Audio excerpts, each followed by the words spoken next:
Warning! The following episode of Orsini's Uncensored Mind contains explicit language and adult content. The thoughts and opinions stated on this show are reflective of Eddy Orsini, the Steve Dave, and their guests exclusively. Seriously, guys, my dada and uncle say some pretty crazy stuff. If it offends you, go be butthurt somewhere else. New Orleans, what's up? Let me tell you what's up. You see, at WrestleMania, I conquered my fear in ladders. This Sunday, wait, what are you doing out here? I'm talking about what the truth is gonna do in Money in the Bank this Sunday. You're not even in the match.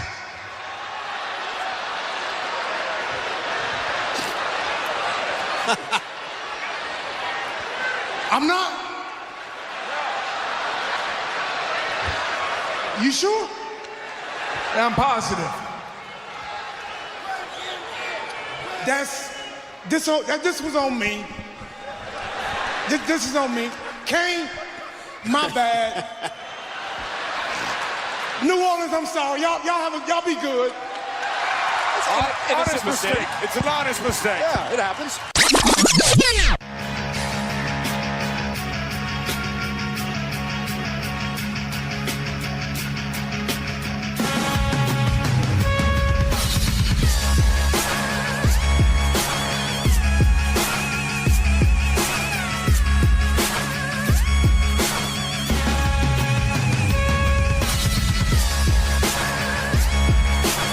Welcome to Orsini's Uncensored Minds, and now your host, Eddy Orsini with Dave. Hey. Hello, everybody out there. It's your boys.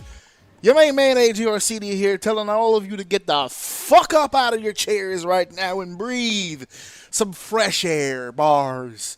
It's a brand new day. It's a brand new week. It's another episode of Orsini's Uncensored Mind. And don't let the question mark fool you, Dave. Are you with us? I am here today. He is here today. Yeah, well, you've been here for a while now. No, well, hold on. My streak was broken recently. Oh, yeah. Well, you were here last week, though, so it's all right. We're building a new streak. Don't big me up too much. Yeah. Start over, you know what I mean? Yeah. It was like one of those how many incidences at work deals where you go, back to 1, 2. Yeah. I don't know if people know this. I don't know if they've been paying attention for the last 310 episodes. I've been keeping count. I live in Brooklyn.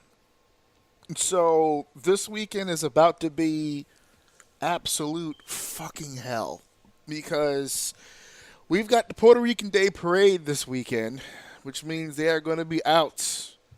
All the habichuelas, all the cuchifritos. Didn't we go to that last year? No, what we did, and we did it foolishly, is we went to a Puerto Rican festival that took place in Lower Manhattan, not connected to the main festivities that takes place in Spanish Harlem.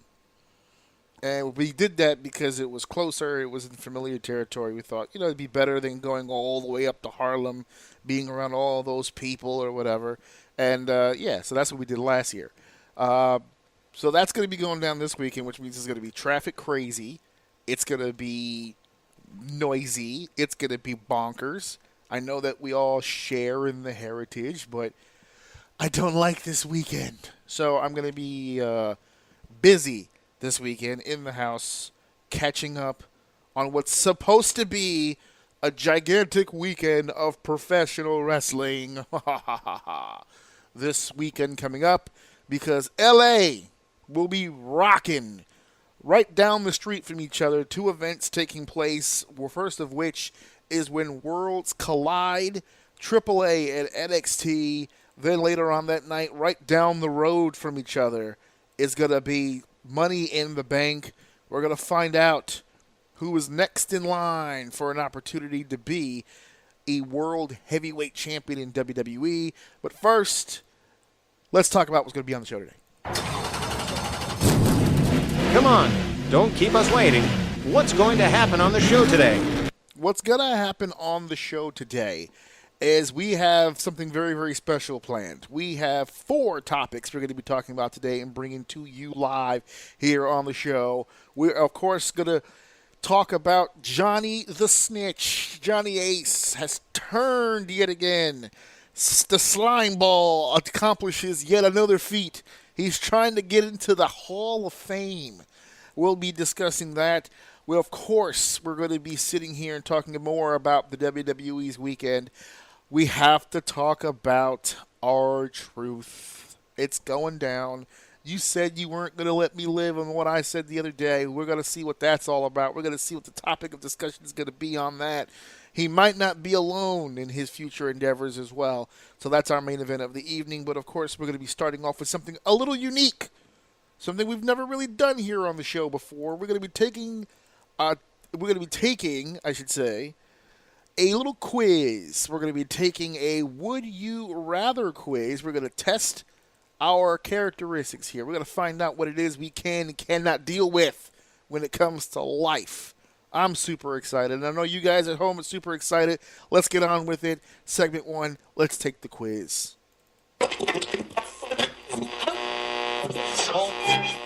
Let's begin segment 1. Now, with segment 1 here, we're starting off the show here with 17 of the hardest, that's what it says here, 17 of the hardest would-you-rather questions that will actually hurt your brain, written by Spencer Elhouse over at BuzzFeed.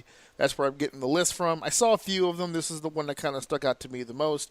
It's a little false advertising. These aren't really exactly all that hard. They do kind of put you in a pickle. You got to decide. You got to really think on it. And they're not going to hurt my brain either. But they are interesting to learn about. Dave, did you get a chance to look this over, or am I catching you by surprise with some of these questions? I read 2 of them, and I instantly stopped. I was like, wait, hold on, because I already started complaining on number 2. Oh, okay. So I was like, you know what?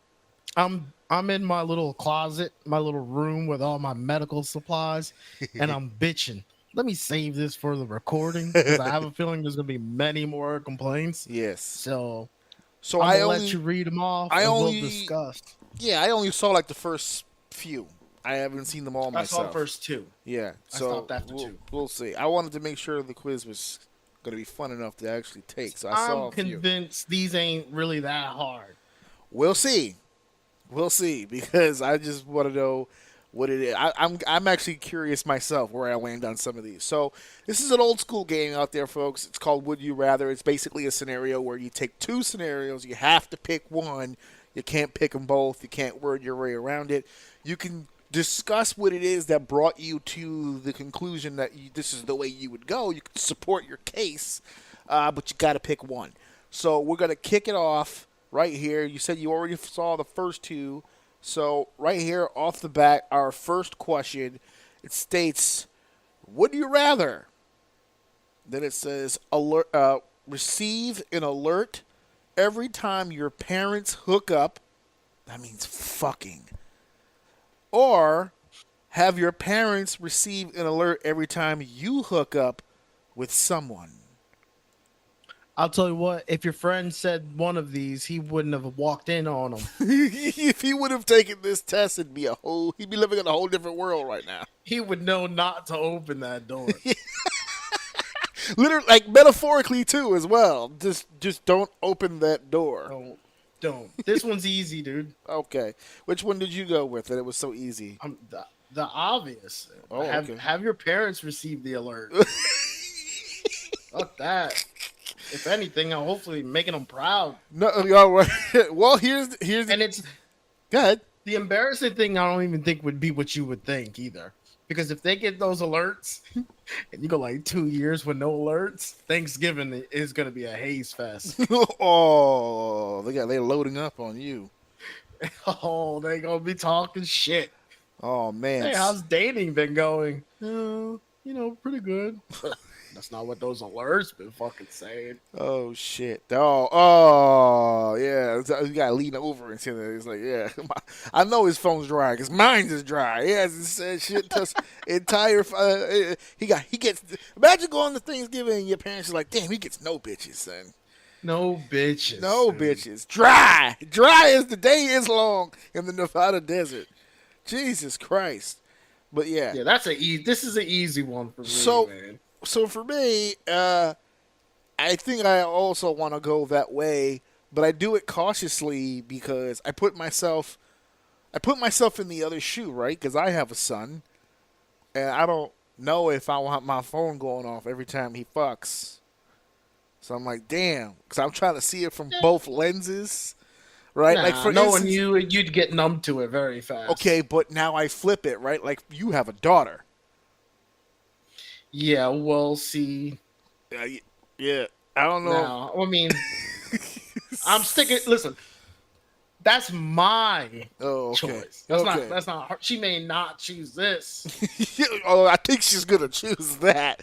I don't think she's gonna want to bleep on her phone every time you fuck your wife, dude. I don't Listen, think. Jesus Christ, she's gonna block whatever number that comes from. if I raise the right, she's gonna hit the indication when we do it. Oh.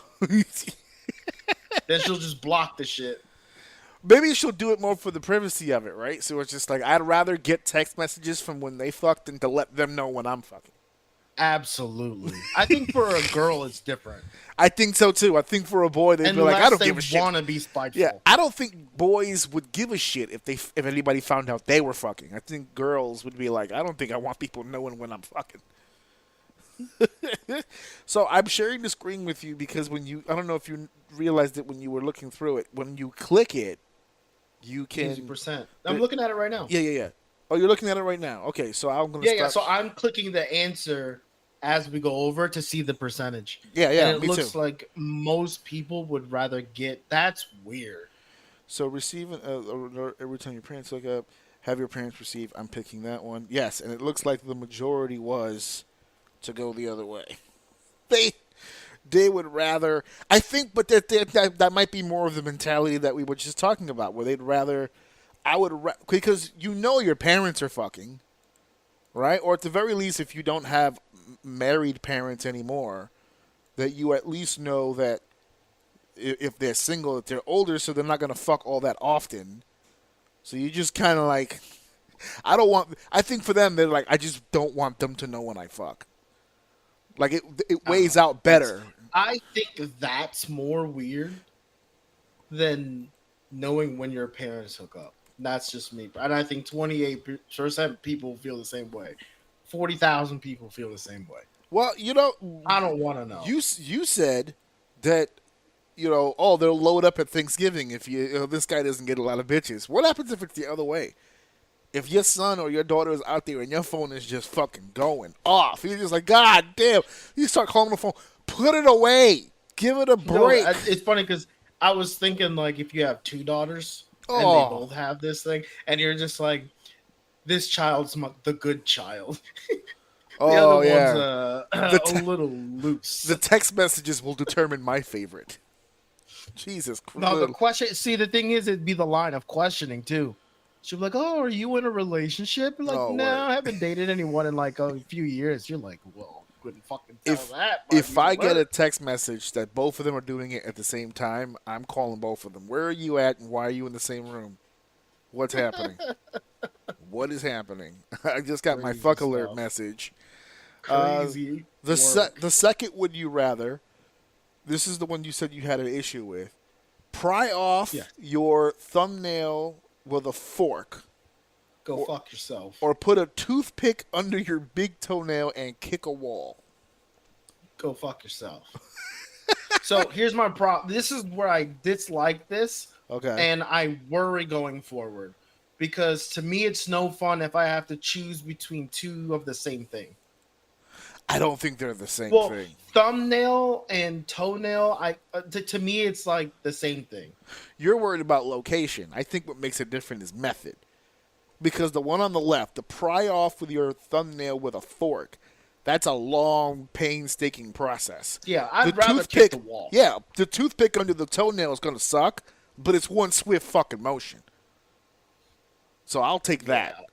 I'll take the toothpick. It's going to take a lot of balls to actually purposely do that to yourself.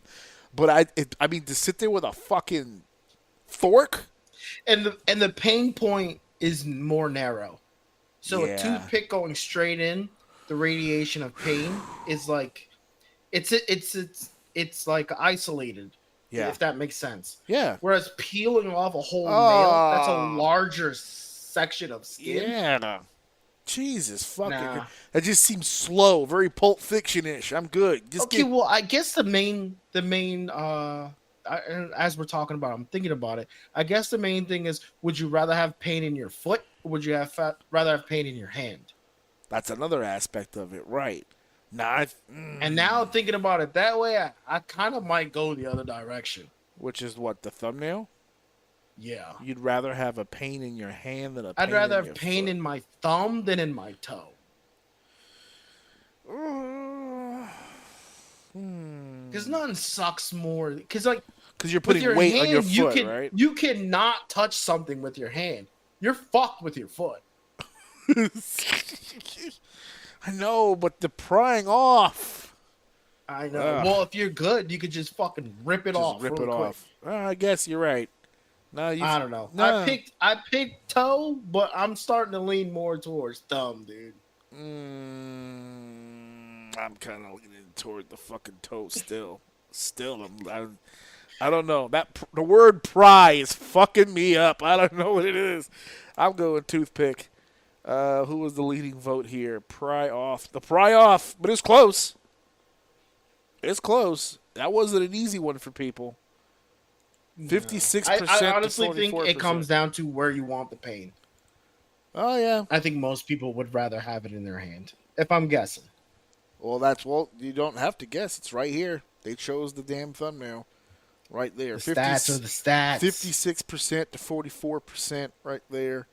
By the way, when this video goes up as a clip, I'm going to be putting the results on the video so you guys will get a chance to see. Number 3, would you rather pee your pants in public once a week or poop your pants in private every other day? That's stupid. No, This should be an easy. I'm gonna go with poop. Because you're going Yeah, with the and- privacy part. Because it's in Yeah, private. that's fucking yeah. I don't know. That smell after a while.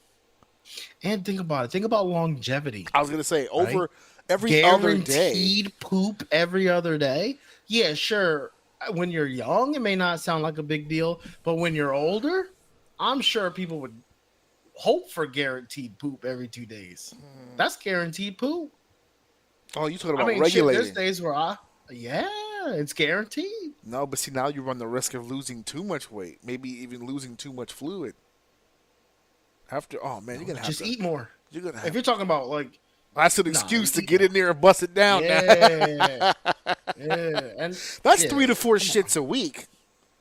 Minimum. Listen, that's shit every day. Not your, You okay, don't? Okay, so here's the other way then. If you're not worried so much about the aspect of the poop, or and you have the bonus of the privacy, right? And you have every other day, because that's mandatory every other day. That doesn't rule out all your other normal shits that you're already having.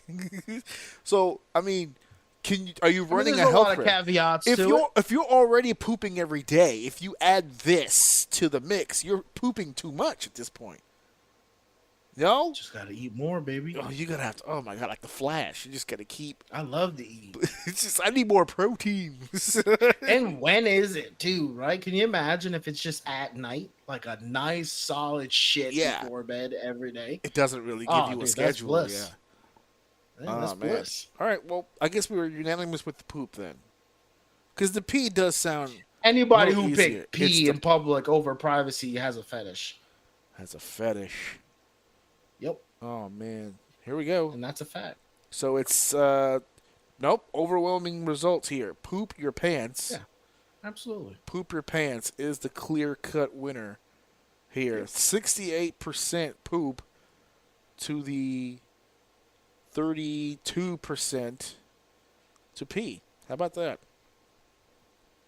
I'm just blown away how high the pee is. That's weird. That's a third. A third of the whole thing. Essentially, 2/3 of the vote went towards the poop. 1/3 went towards the pee. They'd rather pee in public. They might have a thing when it comes to shit. There's some people out there that's just like, I just don't want to. It seems like a lot of shit. Like it comes off like a lot of shit. Especially if you're already pooping fairly regularly. That's fair. So I don't know. I think it scared people off a little bit. Fair enough. Number 4, would you rather always have to use sandpaper as toilet paper, or always have to use hot sauce as eye drops? Ooh. Why did they choose both eye, ear? I guess just for someone. Because I think one is worse than the other. Yeah, and or do you mean like you have to use both? Yeah, I guess you'd have to use both. Yeah. What if I just never use eye drops? I don't fucking use eye drops now. Well, on the off chance that you need an eye drop, it's going to be hot sauce. Oh, well, then it's just gonna fucking be hot sauce. And don't get any ear infections either, because you're just gonna drop hot sauce on it. Okay, you need to make your decision. This is fucking stupid. Yo, people are weird. They're exposing humanity right now. That's the whole point. So hold on. This is fucking crazy. I have concerns about the sandpaper for sure. For obvious reasons. Concerns? I have some concerns concerning the goddamn toilet paper, that's for sure. Friction. We're talking friction. We're talking not so subtle loving on the bare bottom there. Not at all. So, obviously, I would lean against that.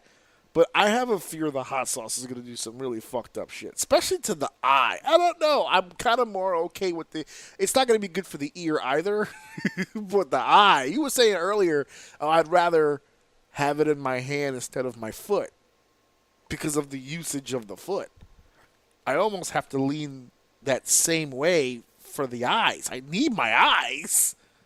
Bro, you are crazy right now that you are contemplating sandpaper in your ass every day, bro. You don't use eye drops, right? But when I do, it's fucking game over. Bro, I actually just used eye drops the other day. Crazy.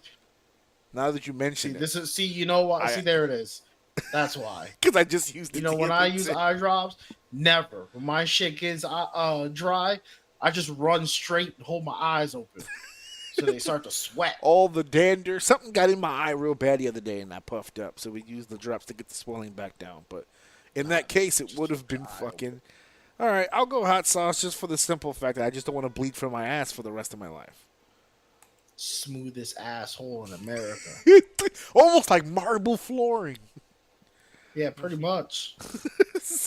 Oh my God! The overwhelming leader, 2/3 of the vote goes to the sandpaper toilet paper. People are fucking weird. No, we gotta keep doing more of these because I need to know. I just need to know. They're this is snitching on themselves. This is an easy pick. I think they're scared of the shit in the eye. That's what I'm telling you. Eye drops are more common than you would think. Based on this vote, I would have to believe that's what the turning point is. 76,000 people have never had a hemorrhoid. That's for sure. Oh, my God. I don't know if that's a flex or not, but yeah, I guess so. You're right. I'm just saying. They've been hemorrhoidless. The feeling that none of them understand being uncomfortable in that area. Yikes. It's just the way it's got to be. Yikes. Yeah, there's no. Dude, I just love the sentence of none of those people have ever had a hemorrhoid before. It's like, nope. You are correct, sir. They have That's not. It. Okay, here we go. And so, would you rather, number 5, get violent diarrhea and throw up on your boss while giving a giant presentation in front of the entire company? That's very wordy. Yeah. Or trip while walking down the aisle at your own wedding, causing you to break an arm. Yeah, that's easy. Okay, see, this is the shit. I'm less interested in my own answer because these are very easy to me, or at least some of them are. Yeah. I'm blown away by the response, like other people. So I'm going to pick mine, which is tripping. I don't like throwing up. I'll do anything in the world if it means I'm not throwing up. So this is very easy. Okay, go ahead. You're good. What's your choice? Well, I'm going to be honest with you. I don't mind so much the fucking throwing up. I don't want to break my fucking arm, dude. They'll excuse me for the throwing up at the presentation. No harm, no foul. But walking down the aisle at your wedding with the cameras on, the photography is there, I trip like an asshole and break my arm, and you fucking get... You know, okay, this is going to reveal some of my character, but Steph has this one... I mean, there's several, but there's this one thing that I hate about Steph, right? It just annoys the fuck out of me. Whenever she slips and falls, her immediate reaction is to laugh, and it fucking enrages me.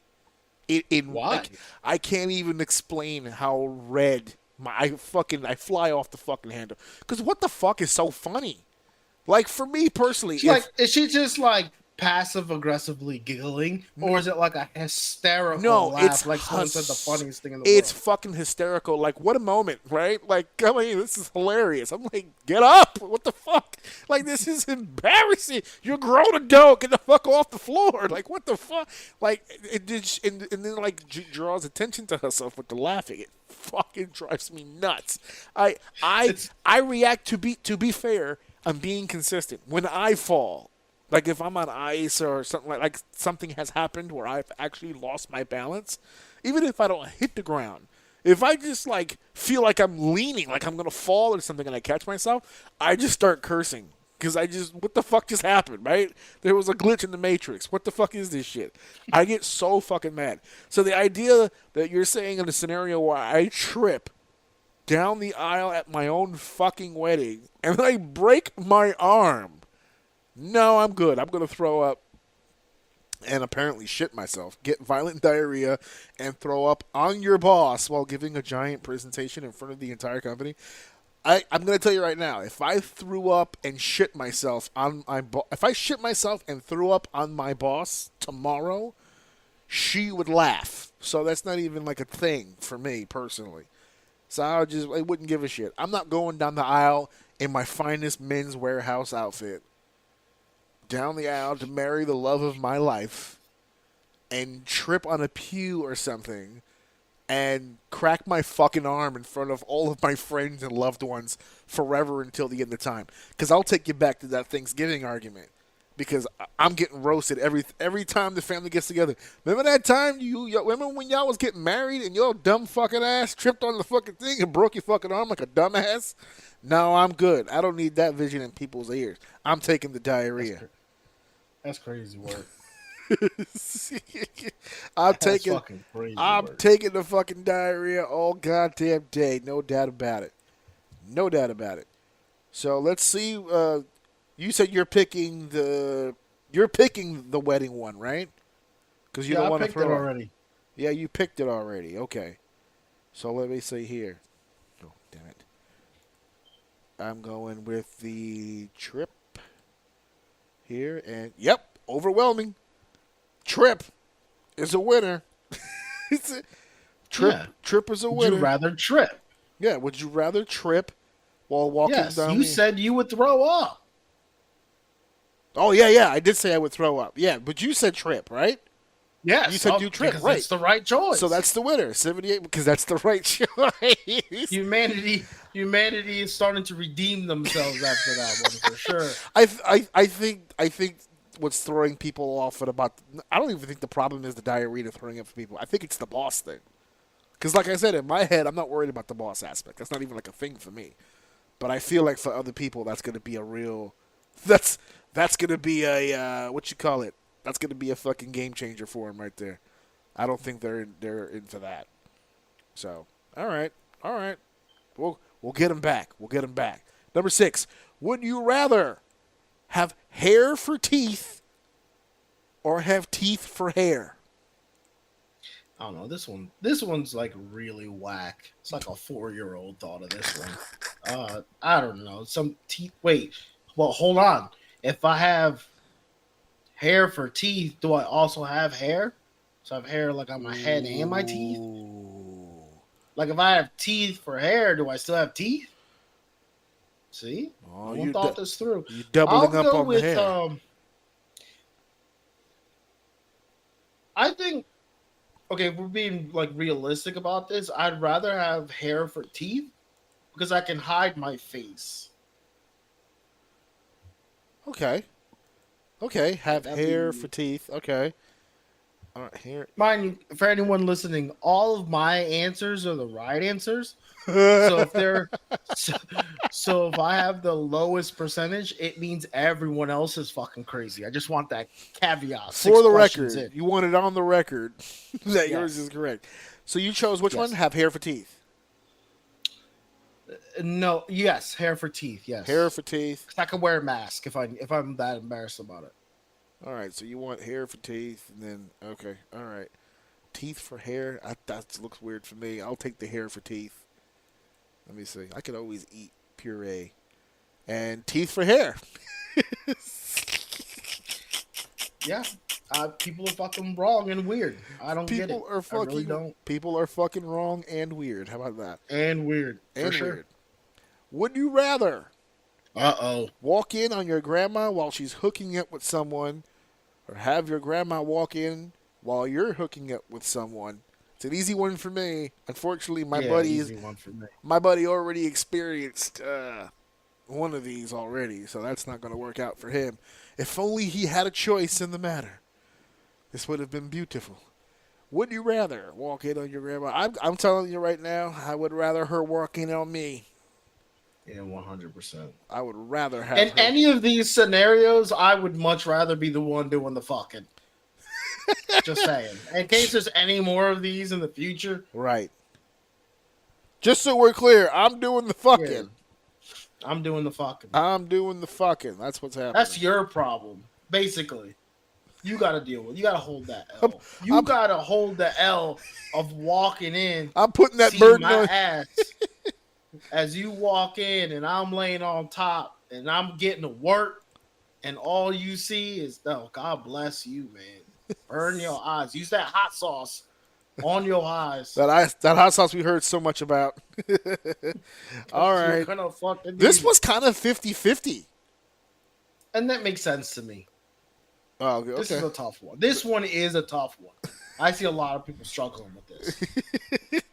Only separated by about close to 2,000 votes, 51-59%. But the winner is have your grandma walk in on you. So, there you go. Sorry, Mima. you got to take one for the team, or I smash these buns. Just stayed out of my room. You know how much cheeks I get. Oh yeah, you've been paying attention to your phone. Would you rather? Yeah, right. Would you rather have to sleep in a coffin full of snakes every night for an entire year? Fuck yourself. Or have to cut off your own pinky toe? I'll cut my pinky toe off. I'm cutting the pinky toe off. Fuck, Mom. I got good balance. My equilibrium's all right. See, humanity, man. I'm telling you, they're stepping it up. All Finally, right. Have to cut off your own pinky toe, and that one was the overwhelming winner. Overwhelming winner right there. AA 72% to 28%. How about that? Number 9. Would you rather get all of your teeth pulled out with pliers one by one, or have someone pull out each individual hair follicle from your body with tweezers until there's nothing left month after month? What? These aren't even the same. Someone thinks pulling your teeth out is way worse than being abused for the rest of your life. Yeah, because once you survive the initial plier situation, you're done. That's it. I mean, you're eating puree food for the rest of your life, but you have that one terrible experience. Having each individual hair follicle pulled from your body with tweezers until there's nothing left month after month. I think that's where you get me. Month after month. God damn. I don't have the time for that. You know how long? That's more than a day. Do I have to schedule this? Like, how does... Who handles Can I this booking? Can I still go to work? Yeah, Can I do this at my job? Do I get to pick the person who's going to be doing the pulling? Oh my fucking god! All right, What? go ahead. I'm assuming you clicked the button already. Yeah.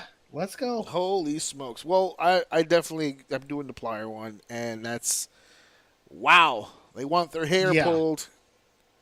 I mean, not in the positive way either. Not in the way. That's fucking. Not in the way that would be fun, but they definitely want their hair pulled. The month after month is what gets me. Yep, I said the same thing. Same thing that gets me. The month after month. People are fucking weird, dude. Always have to use it. Okay. And number 10, would you rather have to clean an entire 18-wheeler with your tongue, or not be able to shower or bathe for an entire year? I feel like, dude, I've done the second one. Oh my! Not a flex. Listen, man, I played MMOs when MMOs were good, dude. I didn't have time to sleep. Grind. I didn't have time to shower. Oh, this game! I'm not going to achieve this XP all by itself. I don't know. Having to clean an 18-wheeler with your tongue. Is she hot? There you go. She's a big one. All right. She's a big one. She's a big one. I feel like both of these. This is obvious to me. I feel like both of these have some tremendous health implications. I feel like this is gonna go bad either way. Well, okay, which one did you pick? This is easy. Dude. You said not. You went with not be able. showering. Yeah, not be able to bathe the shower. I'm gonna go that way as well. 67%, 2/3 of the vote. That's insane. 30,000 people would roughly. rather. Roughly, yeah. That's so crazy. That's fucking. They'd rather lick a truck. That's insane, bro. Also, side note, if I could ask this question, if it's a legal thing, is this like a fresh truck, or like has this truck covered in mud? Has this truck seen some things? Has it been around already? No. It's covered in mud. Absolutely You covered. don't have the saliva in your body to do that. Oh my god. You die after one tire. Oh my god. Okay, I think the implication is that you'll do it for as many days as it fucking takes. It's like it would take you more than a year to do it. Oof. More than a year. That's fucking commitment to get, and you're gonna be sick like the whole fucking time. Yeah, you gotta take all of that into account. Oh my god, that is okay. No, we're okay. You do have to. Because we're talking clean to the standards of the fact that you used your tongue to do it, or we're talking clean like I want a clean equivalent to me power washing it. Ooh. Ugh. Either way. See, 33% of people really did not think they didn't think that shit through. Not to that degree. All right, number 11. Nope. Would you rather have your taste buds on your butthole, or have to poop? That's actually funny. Or have to poop through your mouth? What's the difference? That's the same thing. I mean, I guess it's kind of the same, because if you didn't put your taste buds in your butthole, that means it's still in your mouth. So if you're pooping through your mouth, you're still tasting Listen, the shit. I'm going to have the poop through my mouth, because anyone who picks the first one is yay. And, go ahead, make your pick. Make your pick so I can make my joke. Okay, hold on. Here we go. You need to make the pick so I can make my joke. There we go. All right, 84% to 16%. There you go. 72,000 of you are gay. And that's okay, because it's Pride Month. Yeah, so well, it is. good. It is. This was the time to answer correctly, yes. I just want anyone and everyone to know that if you are part of that 84%, you're gay. Your brain did not think taste poop. Your brain thought getting fucked and taste dick at the same time. It's a blowjob anus sex combo. I mean, you're changing the game at that point. That's game changing. That's a game changing procedure to get. That's insane. It's like, hey, listen. can I fuck you in the butt? And you go, well, And you want that or a blowjob? I mean, can't it be both? You know what I'm saying? both of them. Both of them. Both of them. Both of them. Both of them. There it Listen, is. at this point, and this one, I give everyone a pass because I'm not 'Cause going to they're- fault anyone for being an opportunist. Oh, there you Okay? go. See? So They were thinking outside the box. And by box, I mean their buttholes. they said I can brush my ass. Yeah. I can brush my ass. Oh, it's like brushing teeth, right? But what if you... well, it's not as funny when you explain it, but yes, that's exactly where I was going. So, that's the joke. Don't step on my shit. They got it, I think. Number 12. Would you rather be forced to wear wet socks every day for the rest of your life? Pass. Oh, fuck off. Pass. I don't give a shit what the second one is. I almost want to blindly click the second. I haven't finished reading it. I almost want to blindly pick the second one. That's how bad the first one is. Well, they gave us an out. Listen to the second one. Be forced to wear winter gloves over your hands for the rest of your life. Ding! Oh, give dude, me the goddamn winter gloves. 30,000 of you are fucking psychopaths. Psychos. And 34% to 66% socks? is too goddamn. Wet socks is the bane of my existence. I don't know. That's a me It's thing. one of That's a me hands thing. down I'll take a I'll take a toothpick and a toenail before having to wear wet socks. Jesus For the Christ. rest of my I'll put life. the taste buds in my asshole and then put my own dick in it before I put wet socks on for the rest of my fucking life. Are you insane? Never. You understand me? Now Never. that's a fucking opportunist, dude. Yeah. That's a person with too much time on their fucking heads. Get outside. Touch grass. You're doing some weird shit. Oh my god, Jesus, dude, that's insane, dude. Dude, it's not even the questions; it's the answers. The people that It's the masses. This is crazy. They have other ones Wet too. We should socks. say this. right. Would you rather get a paper cut every time someone says your name, Fuck off. or poop your pants every time you have sex? Oh well, my new fetish is shit, Wait, hold on a second. Can I confirm the time? bro. Is it like during the act of sex or at the end of every sexual encounter? It says every time you. It says every time you have sex. So the moment you enter nirvana, you're dropping a fucking deuce. Now, if you can find a girl who's with it, that might be two amazing feelings at the same time. This might be one for the passport bros. If you're heading over to Germany and you get yourself a little scheisse lady, this is going to work out well for you. Because it's a combination of cultures. Listen, it doesn't say you have to poop on the person. It just says you're pooping. Right, you're in the act of. Oh, dude. I don't want the paper This cut. is- I'm going poo. You know what this means? What's that? This means that every time you're guaranteed a blumpkin every time. Wait. No, because a blumpkin's a blowjob. This is sex. Yes, that's oral sex. Oh, no. I wouldn't want to do that to Yeah. her. I'd probably never get another blowjob again. No, well, not if she's with it.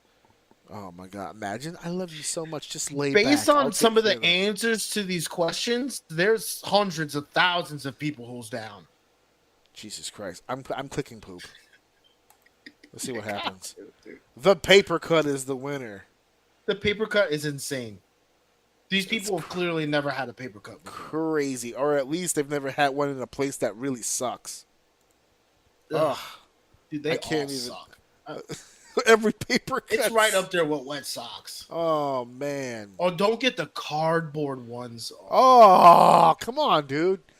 Dude, those fucking suck. God damn it, my skin's crawling right now. Just talking about. Oh, speaking of skin crawling.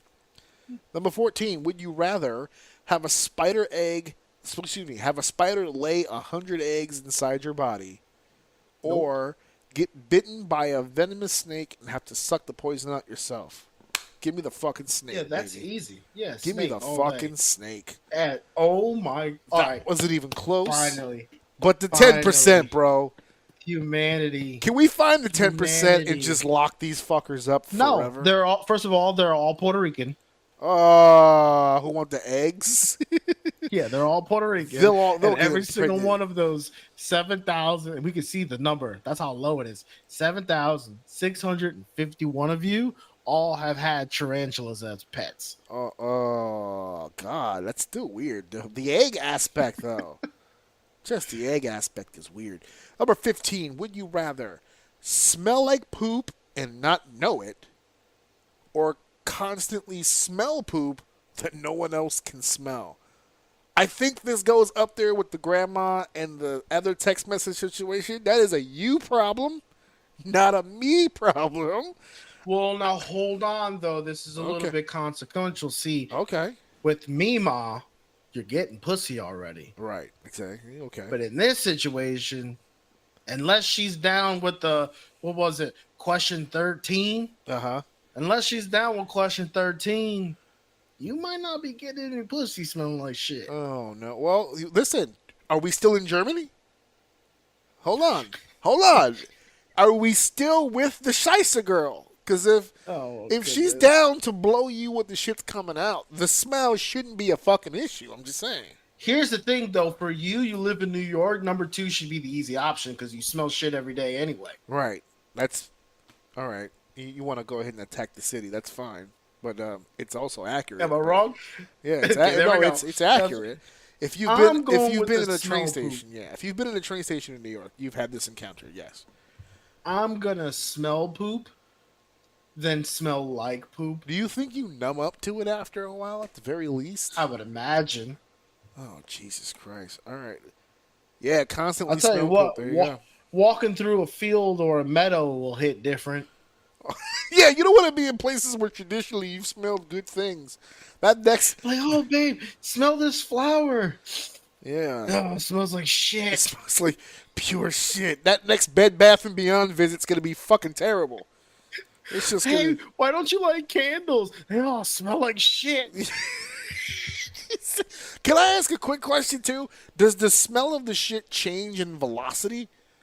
Like if I'm You just so like in a, ashy. Why don't you use lotion? It fucking smells like shit. yeah, exactly. So if you're in a situation where you smell more than normal, does that increase the level of smell of the shit? Right? So if you're in I your don't know. house and you smell nothing, right? You just living your life. But then like your wife starts cooking and normally that Right. smell would walk through the house. Is that your shit smell now? So you're Or- saying it's like, it's not that you smell it, it's that the smells that you smell Are smell all like it. shit. Yes, exactly. That would be a little bit more livable, I guess, because you're not smelling it think this is 24/7. Go ahead. I think this is more fun if you're unaware that this is happening to you. So it's like It's like the normal. scenario I just said, like everything just smells like shit, and you're just used to it, right? You Right. don't talk about it until you get a girlfriend, and she's like trying to get you to do these. Like, oh, don't you think this smells really good? It smells like shit. Or your cooking smells like shit. Your cooking Like smells you like just, you're unaware of it, and she just doesn't understand why to you everything smells like shit. I think that's more I'm so for like a sick of it. sitcom. That's So hilarious. sick of it, babe. Everything to you smells like shit. Well, I mean, it smells like shit. What do you want me to do? See, my problem with the not knowing about it ahead of time is that once you get older and you start realizing, like, yeah, everything does smell like shit. And you're like, how do I prevent this? Like, you just start trying to de-shit your house. No, just you're like, numb to it at this point. Oh, golly. You're miserable. You're miserable. You're in living life. a life of pure shitty hell. Yeah, that's it. Number 16, would you rather have your best friend date, sleep with, and then marry your dad, That's weird. or never be able to make physical contact with another person again? Bruh. He's all yours, bro. This is Like, a layup. I don't give a fuck what goes in his butt. Go yeah, ahead. have fun, son. Joke's on you. Yo, someone. Yo, that's crazy. That's way too big of a number. Wait, have your best friend, yeah. Have your best friend sleep with and marry your dad. No, it's, oh, you mean too much of a number of people who don't want to have physical contact again? Yeah, that's crazy. Yeah, 74%, 26% is pretty, it's a winning number, but that is weird. So that you're So that your best friend. Okay, I get it.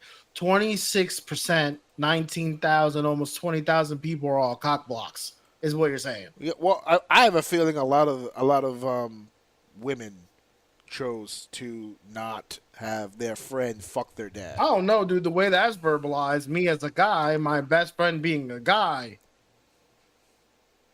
Okay. I don't care. That ain't got nothing to do with me. If anything, I think would feel that's guilty. why people choose the other one. Yeah. To me, that's weird. I would feel guilty. Like, I don't want to stop love. You know what I'm saying? Like, yeah, right. You can't be a cockblock. Yeah. Like, off of principle. It's not even about everyone cockblocks. should be picking the first one. Like, it might not be a physical thing. Like, my dad, this Smash. person is my best friend. So, like, my dad's taken the ride. Like, he knows my best friend.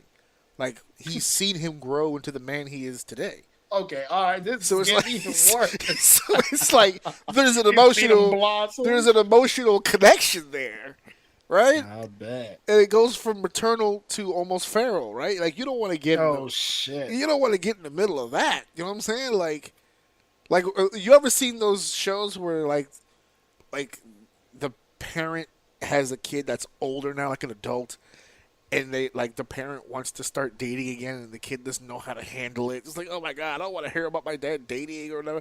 Like, to be that, I don't want to be that person on the Hallmark television movie that's just like, no, this can't be. It's a forbidden love. Like, no, man, peace, love, and happiness, bro. Go out there. Hey. Ignore the, in our personal situation. Just remember, my dad has one arm, right? So that makes things a little bit different on the physical side, but have at it, sir. Do what you gotta do. Speak from And for those, I could definitely see 26% people picking that if they consider their significant other as their best friend. That's another one too. Yeah, that's another one too. That is where I guess I can disagree, but to me, those are two different types of best friend. Like, that's a different talk on another day, if it's a hot take or not. Yeah. But to me, those are two different types of best friend. All right, well, here is the very, very last one, number 17. And it is, would you rather know when you're going to die, or would you rather know how you're going to die? For me, this is the actual hardest one on this list. To me, it's easy. For me too, but I also think it's a very difficult question. Yeah, I can see this one For being me, split. it's easy. I can see this one being split, like a little closer. Because to me, the win, I think, would be more stressful than the how. Like, if I know how, I think in my head I'll be able to rationalize, like, being able to avoid it or whatever. Split. We're getting into our spoiler conversation. We are? This is a spoiler conversation. I don't want to know how. Oh, okay. I don't want to know. It ruins the movie. Oh, okay. Oh. No. I think I would stress more knowing how than when, like, imagine knowing how you're going to die. And it's like the most painful thing ever. You feel comfortable, right? Like, I don't know when, but I know how. And let's say it's by a pencil that's purple and it's halfway sharpened. Odd, right? But okay. Right? I'm right. I'm with you. Go ahead. Because the more odd, the better, right? Because you're like, I've never even seen a fucking purple pencil in my life. I'm good, right? Then you're on like a beautiful vacation, having the time of your life, and at the corner of your eye, you see that item. It ruins your whole life. You just run screaming from that aisle. It just exactly. You'll right? never. Either you overreact and run away, and that wasn't the moment, or like your whole thing is ruined. Like, everything is fucking ruined. Everything is fucking ruined. Yeah, I think so. I would, if it was a pencil, it would be one of those things where it's like, I would never walk into a stationery store ever again. Just to avoid it. Want to go to Staples? Yeah, no, right? They have purple pencils. Exact, dude. I was going to say the same exact story. I can't do it. It's gonna. I can't. I'm never going to Staples ever again. No. Say, you gonna go hang out at the bar? Yeah, cool. Hey, just one thing though, one of my buddies is going, just no pencils. No, What? No. Wow. Just no pencils. But like, why? That's weird, dude. I just don't get them started. Call it a Just don't personal have a fucking preference. pencil. Yeah, right. Just no pencils, please. Yeah, that shit. Nah, dude. That would drive. Both of these would drive me insane. My life is over the moment I know any of these. Oof. Jesus. All right. Well, that's the goddamn this thing right there ever. That is your 17 questions of Would You Did you Rather. pick one? I did. I What's the percent? The percent that it was 51% know how you're going to die, 49% know when you're going to die. So it was split, like I said, about 51-49, and it was leaning a little bit more towards the how as opposed to the when. That's crazy, Bert. But that's why I chose the how, because of what you just said. See, you see it as a form of like, oh, it would drive me crazy. Me, that story we just said, hey, you're gonna die by purple pencil. Hey, you want to go to Staples? No. It's like I feel like I would have a fighting chance to like stave it off if I could just. The win is what's gonna drive me nuts because, okay, you're gonna die in 2032.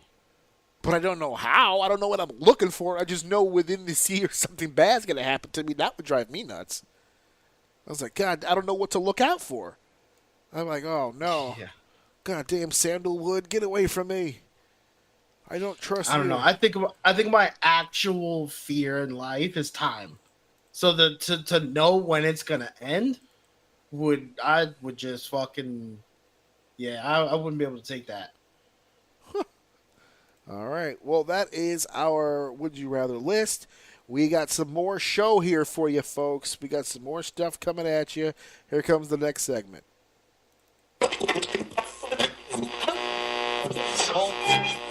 Next up, segment 2. We find ourselves in a conundrum, sir. We find ourselves in a. This is a hell of a pickle. All right, like Will Smith. Jesus Christ, Will Ferrell would say, this is a pickle, a real pickle. Okay. The Janelle Grant case. Vince McMahon, John Laurinaitis, a slew of names. We first talked about this situation quite a while ago, broke down some of the legal situations that was taking place. If anybody anywhere in the world knows anything about legal proceedings, then you know that this shit is going to take forever to get down to the nitty-gritty. We're in the middle of a Diddy trial right now, so they're not in a rush to get to Janelle Grant, okay? We're going to get there when we get there. But until then, there hasn't been a whole lot of movement. There hasn't been a whole lot of new news. There hasn't been a whole lot of things going on. Vince McMahon has been living his life like normal. You know, we're hearing now that he's starting his own company. It's a whole ordeal. We'll have more info on that once that starts to expand out a little bit more and we have more info to share. But we do have something that popped up recently as John Laurinaitis, who is a former WWE employee working underneath Vince McMahon for so many years. He was listed as one of the defendants of the case alongside Vince McMahon from Janelle Grant. He played a role in a lot of the misdeeds that occurred to Miss Grant, and in a shocking, stunning, surprising turn of events. And when I say surprising, I mean to absolutely fucking nobody. John Laurinaitis has found a way to squeeze out from underneath the legal beagle that is in charge of this goddamn court case. John Laurinaitis, I'm reading it right here. John Laurinaitis has officially been removed as a defendant in the lawsuit filed by Janelle Grant against Vince McMahon and WWE. According to recent developments, Laurinaitis will now be assisting Grant in her ongoing trial. The United States District Court for the District of Connecticut formally dismissed Laurinaitis from the case on May 30th, with the dismissal over reading as follows. Defendant John Laurinaitis is dismissed from this action with prejudice. The court respectfully directs the clerk to terminate Mr. Laurinaitis from the action. Signed by Judge Sarah F. Russell. Grant's lawyer accuses McMahon of luring her with a promising career. Oh, this is all the stuff we read about before, about the goddamn court case. I'm reading this off of WrestlingHeadlines.com. Article written by Matt Boone. You guys can check that out. There are other, obviously, way other articles you could, news sites you could probably get more information from out of. I was just reading the actual quote that comes from the judge itself. Ironically enough, this is a court case involving a woman who was sexually assaulted. It's being seen by a female judge. I did not know that it was Judge Sarah F. Russell, but John Laurinaitis, old Johnny Ace. This man has made a career out of being a goddamn yes man. Just dirt. I can't put into words. Just dirt on the shoe of life. Just some fucking wormy dude that's just been. When he was first announced to be a part of this, we weren't stunned about it. I don't think too many people in the industry were stunned about it. His wife was. He's divorced now. This was the same dude that we were making fun of. Remember, in the original story that broke about this case, remember it was John Laurinaitis who was claiming that he was a victim. Remember, we were making fun of that. He was a victim. I was in my hotel room minding my own business when he sent some woman over to my hotel room to fuck me. And as I opened the door and put my penis in her, I said to myself, gee golly whiz, I really don't want to have sex with this woman right now. But I must. I have to. Vince McMahon said, have sex with her.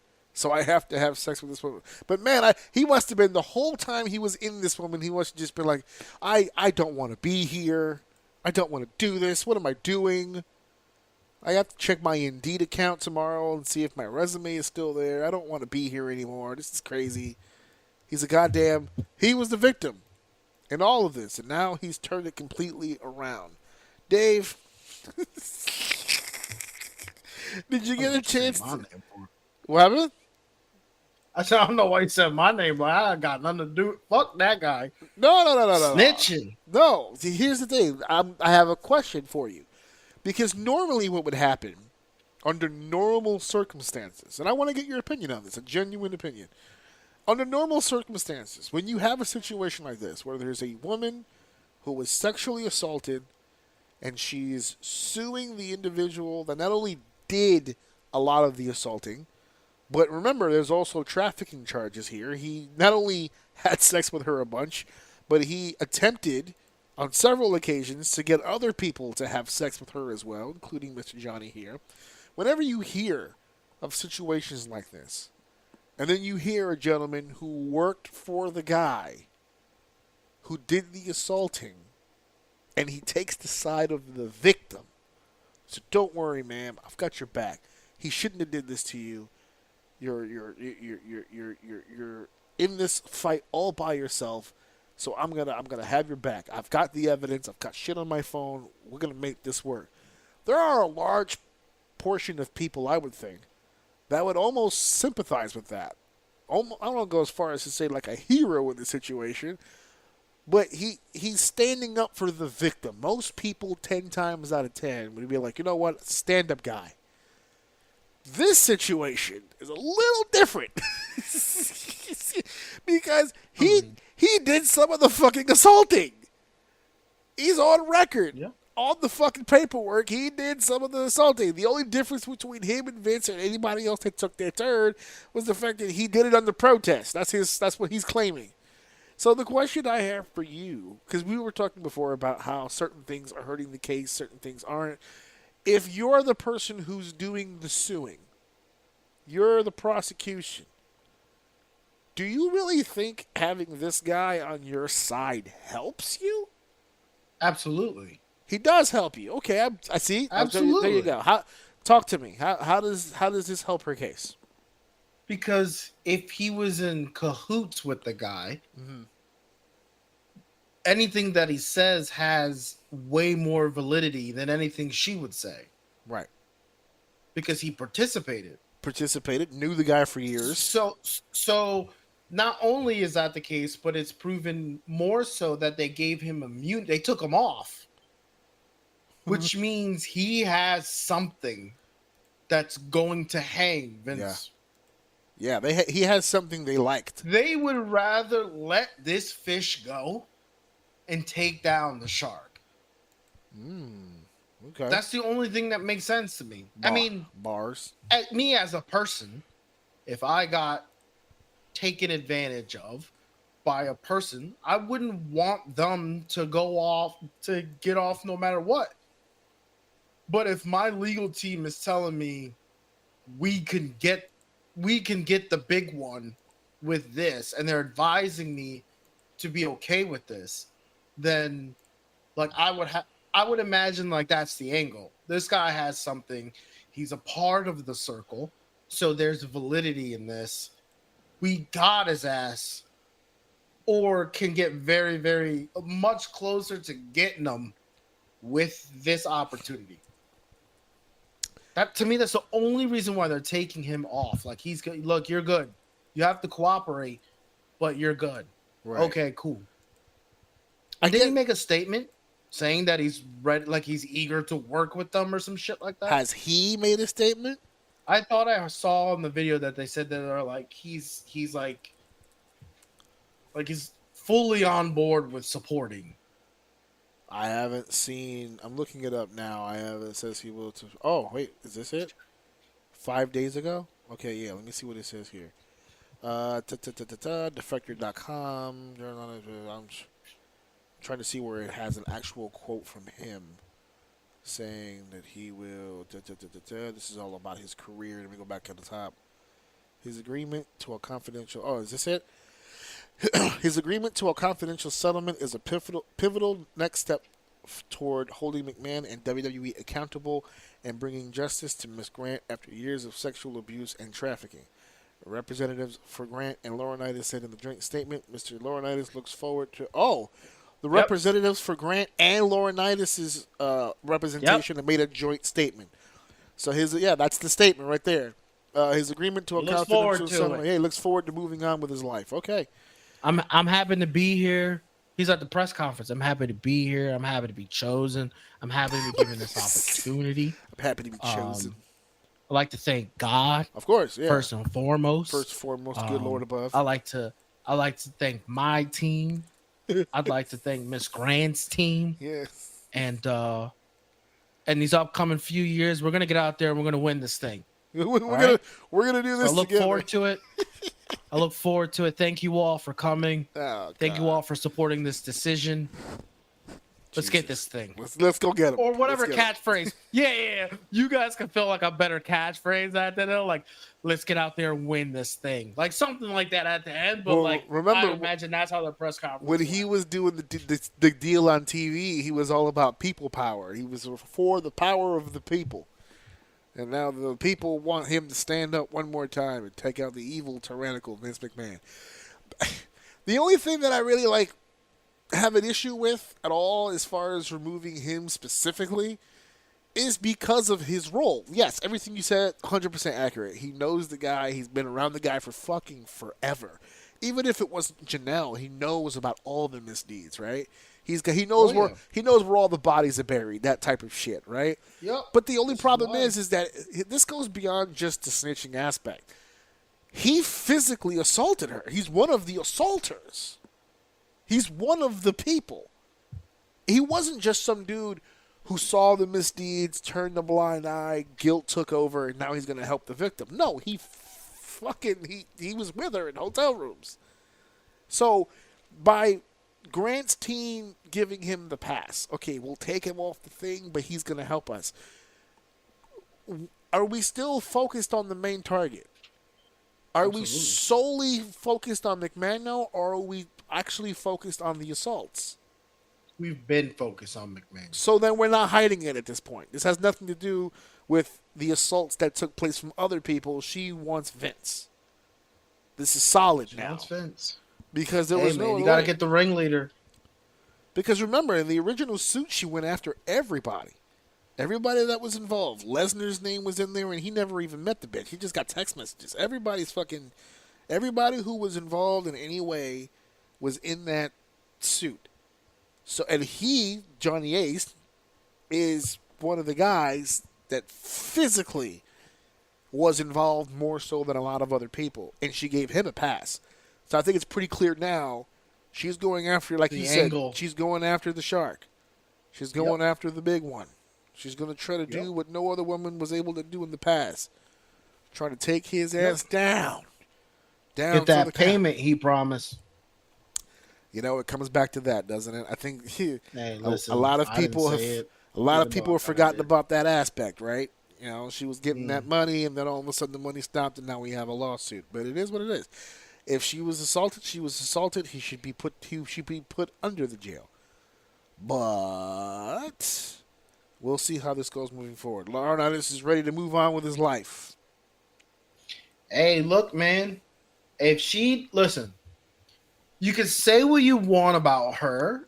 Let's put the smut on her, right? Let's say she did all this for the intent to climb the ladder, rich and successful, all by sucking all these dicks, right? Let's say that that was her actual motive. If I'm being fair, she kind of didn't. It sounds like she did the work. She just didn't get the check. She didn't get paid out. So say what you want about her. Promises were made. The smut on her name. She held up to her side of the deal. It's time to pay up. That's all I'm saying. I'm not even blaming her. She out here trying to get this money. Listen, she took an occupation I wouldn't take. She worked hard for it. Nah, I'm good. I'm good. She put in the time and the effort, brother. That's all it is. Go get your money, sis. That's all I'm saying. Jesus. I ain't judging nobody, dude. You know, if she's able to pull this off, and even if it does take John Laurinaitis to get it done, you have an 80-year-old Vince who, I mean, let's be honest, even if she pulls this off, he's not going to jail for the rest of his life. Is it like a Cosby situation? Yeah, it's going to have to be. By the time these people got caught up and finally got caught lacking, it was too late, and it's unfortunate. That's why, to be honest, I don't think she really, at this point, at this stage of the game, I don't think she really gives a fuck. She just wants to prove a point, and she wants to get what she feels she's owed. I don't think he does either, dude, because I don't think this lawsuit bankrupts him. He's not. No, I think what he's worried about is legacy. The fact that he's not able to be, even if he's not in charge of WWE anymore, even if he wasn't doing creative, even if he wasn't pulling any of the strings, the fact that that's his baby and it exists without him is driving, I can only assume, is driving him fucking nuts. And he can't touch it.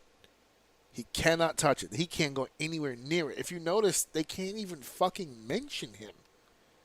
Triple H mentioned him at the Hall of Fame in the fucking place. I was going to say, someone did. Triple H did it the one fucking time, and the whole building was just like, oof. The air left. It was like, come on, man. Fill the room, dude. Jesus Christ, dude. You're going to tell somebody on TV that you fucking love him. He's up right now for fucking sex trafficking and sexual assault charges, bro. You can't tell somebody that shit, that you love that person in the middle of a fucking thing. I can't do it. I get it was your Hall of Fame speech, but for fuck's sake. So, it is what it is. Well, so we're going to keep another eye on this. We'll see what's going on with old Johnny Ace over here. People power. I can't wait to work with the Grants representation. He can't wait. I'm sure he can't. He can't wait to fucking snitch. It's fucking bothering him right now. Can I snitch right now? Give me a pen and paper. I'll snitch right now. Tell me what you want to know. I got all that shit. Whatever it fucking takes to fucking not go to jail. Please don't send me to jail. I can't be fucked. This is not good. Oh, Jesus. All right, we're off to the next thing, because I'm not going to sit here and talk about Johnny for fucking ever. Fuck that. Fuck that fucking guy. Fuck all of them, actually, to be honest with you.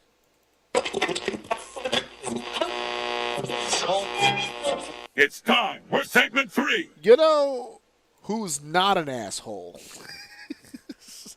You know who's not someone that everyone looks at like a piece of shit.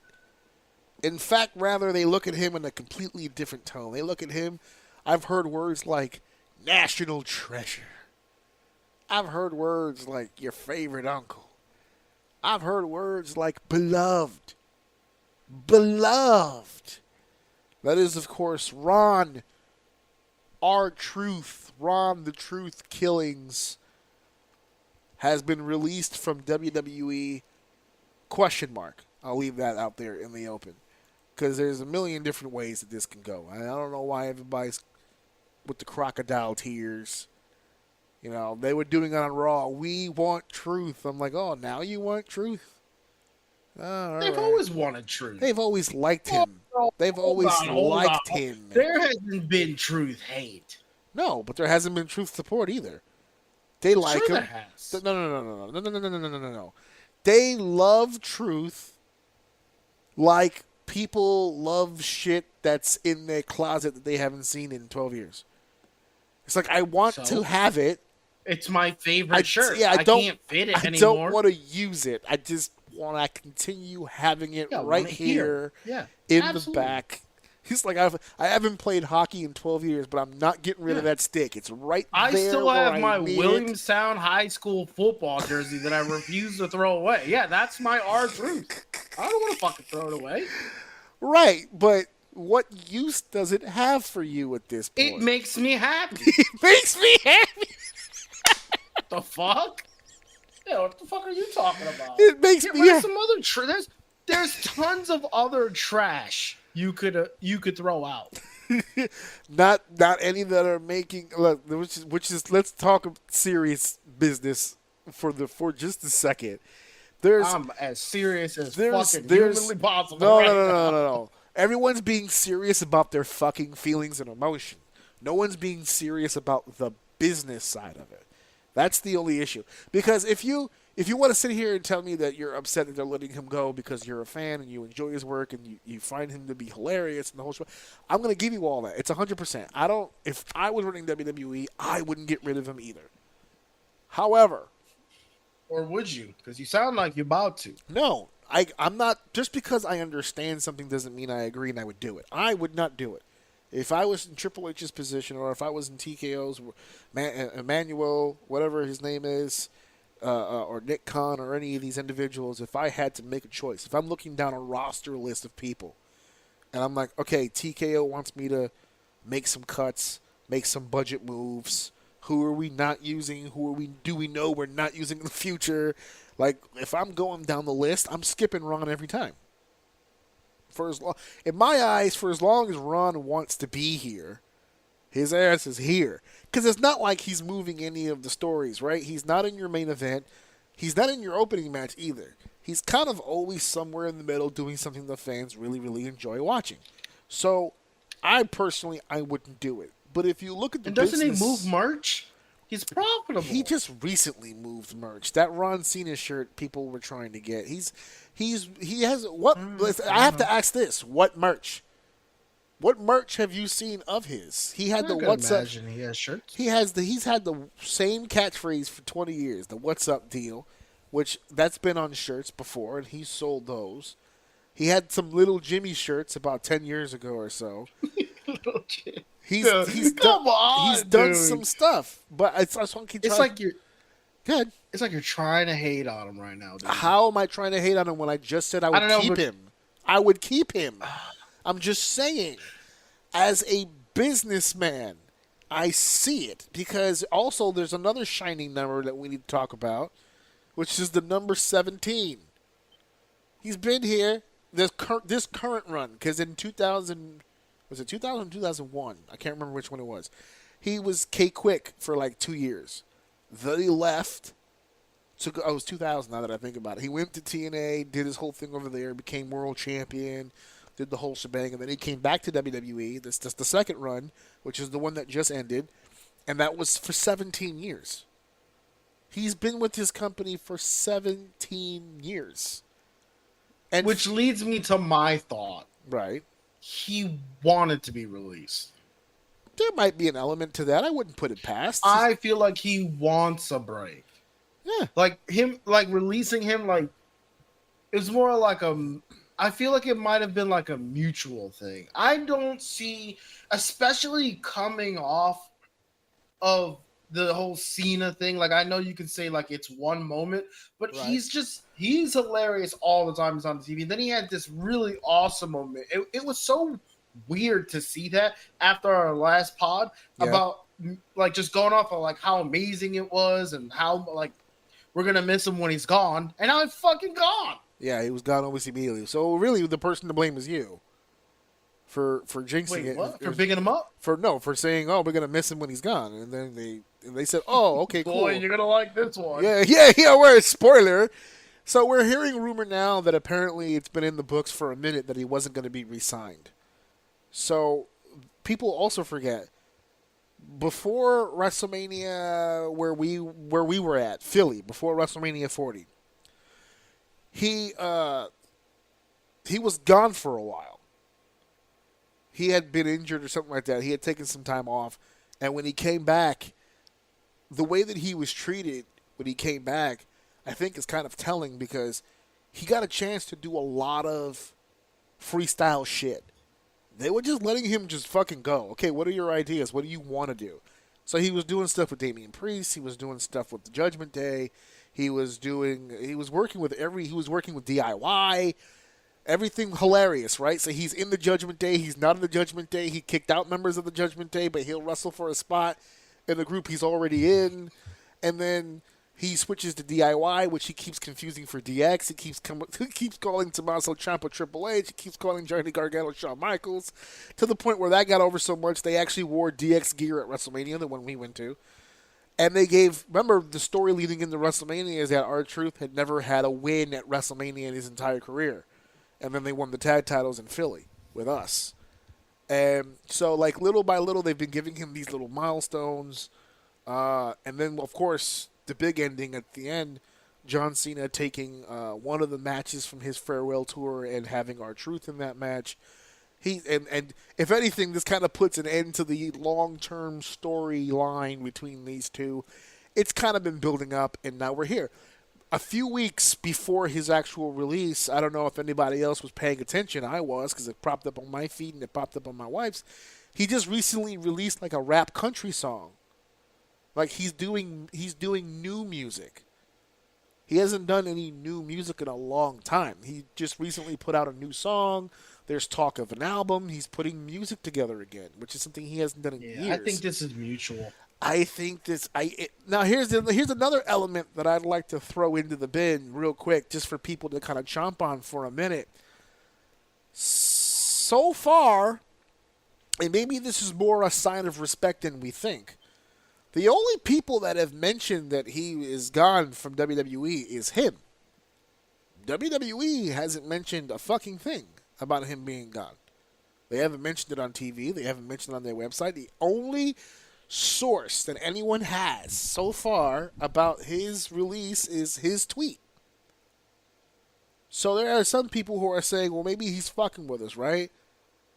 Maybe he'll be on TV confused about what it is or something like that, like he normally does with his goofy self. But it wasn't on Raw, so it could very well be a shoot and be the whole shebang. There's been a few other ideas pitched, like he goes on to AEW's program and welcomes everybody to Monday Night Raw in a confused state. Or he goes back to TNA after all these years, but he returns in like a dream sequence. He wakes up. Like, Ron, what have you been doing this whole time? Oh, my bad. Have I been asleep this whole time? Damn. It's like, hey, I'm here to compete for the NWA World Title. It's like, no, we don't have the NWA World Title anymore, Ron. It's just the TNA World Title. The NWA has their own show. Or he can show up on the NWA show. Whatever the case, there's so many options for him if he wants to do something. But me, personally, I think I'm vibing with you. I just think he wants to do some other shit. Do something else. And people were also leaning on the idea that he started removing WWE stuff from his Twitter account. And then almost immediately after that, so did The Miz and so did Gunther. So everybody was like, oh, shit. Are they going too? And then Carlito's officially gone. They gave him the best exit ever. That shit was so funny on Monday. I was crying laughing when I saw that shit on Monday. And Carlito immediately went back to Puerto Rico and won their world title down there. So he's back doing his thing over there. Did you see Monday? No, I haven't seen it. So the Judgment Day are in the back. And you know when the Judgment Day are in the back, either Carlito and Dom or Carlito and JD or the three of them together, somebody's usually playing WWE 2K on the PlayStation. They're usually playing in the background, right? One of the games. And so this week, Dom was wearing Carlito's shirt, but when they went to the back, there was no more PlayStation. So it was explained online that when Carlito left, he took his PS5 with him. So they don't have anything to play now until somebody coughs up the money for a new fucking system. Carlito left and he took his fucking PS5 with him. I thought that shit is great. Oh my God. People were acting like their grandfather got shot. Like there was some real genuine fucking anger on the idea that R-Truth is just not there anymore. And I have to ask the question, right?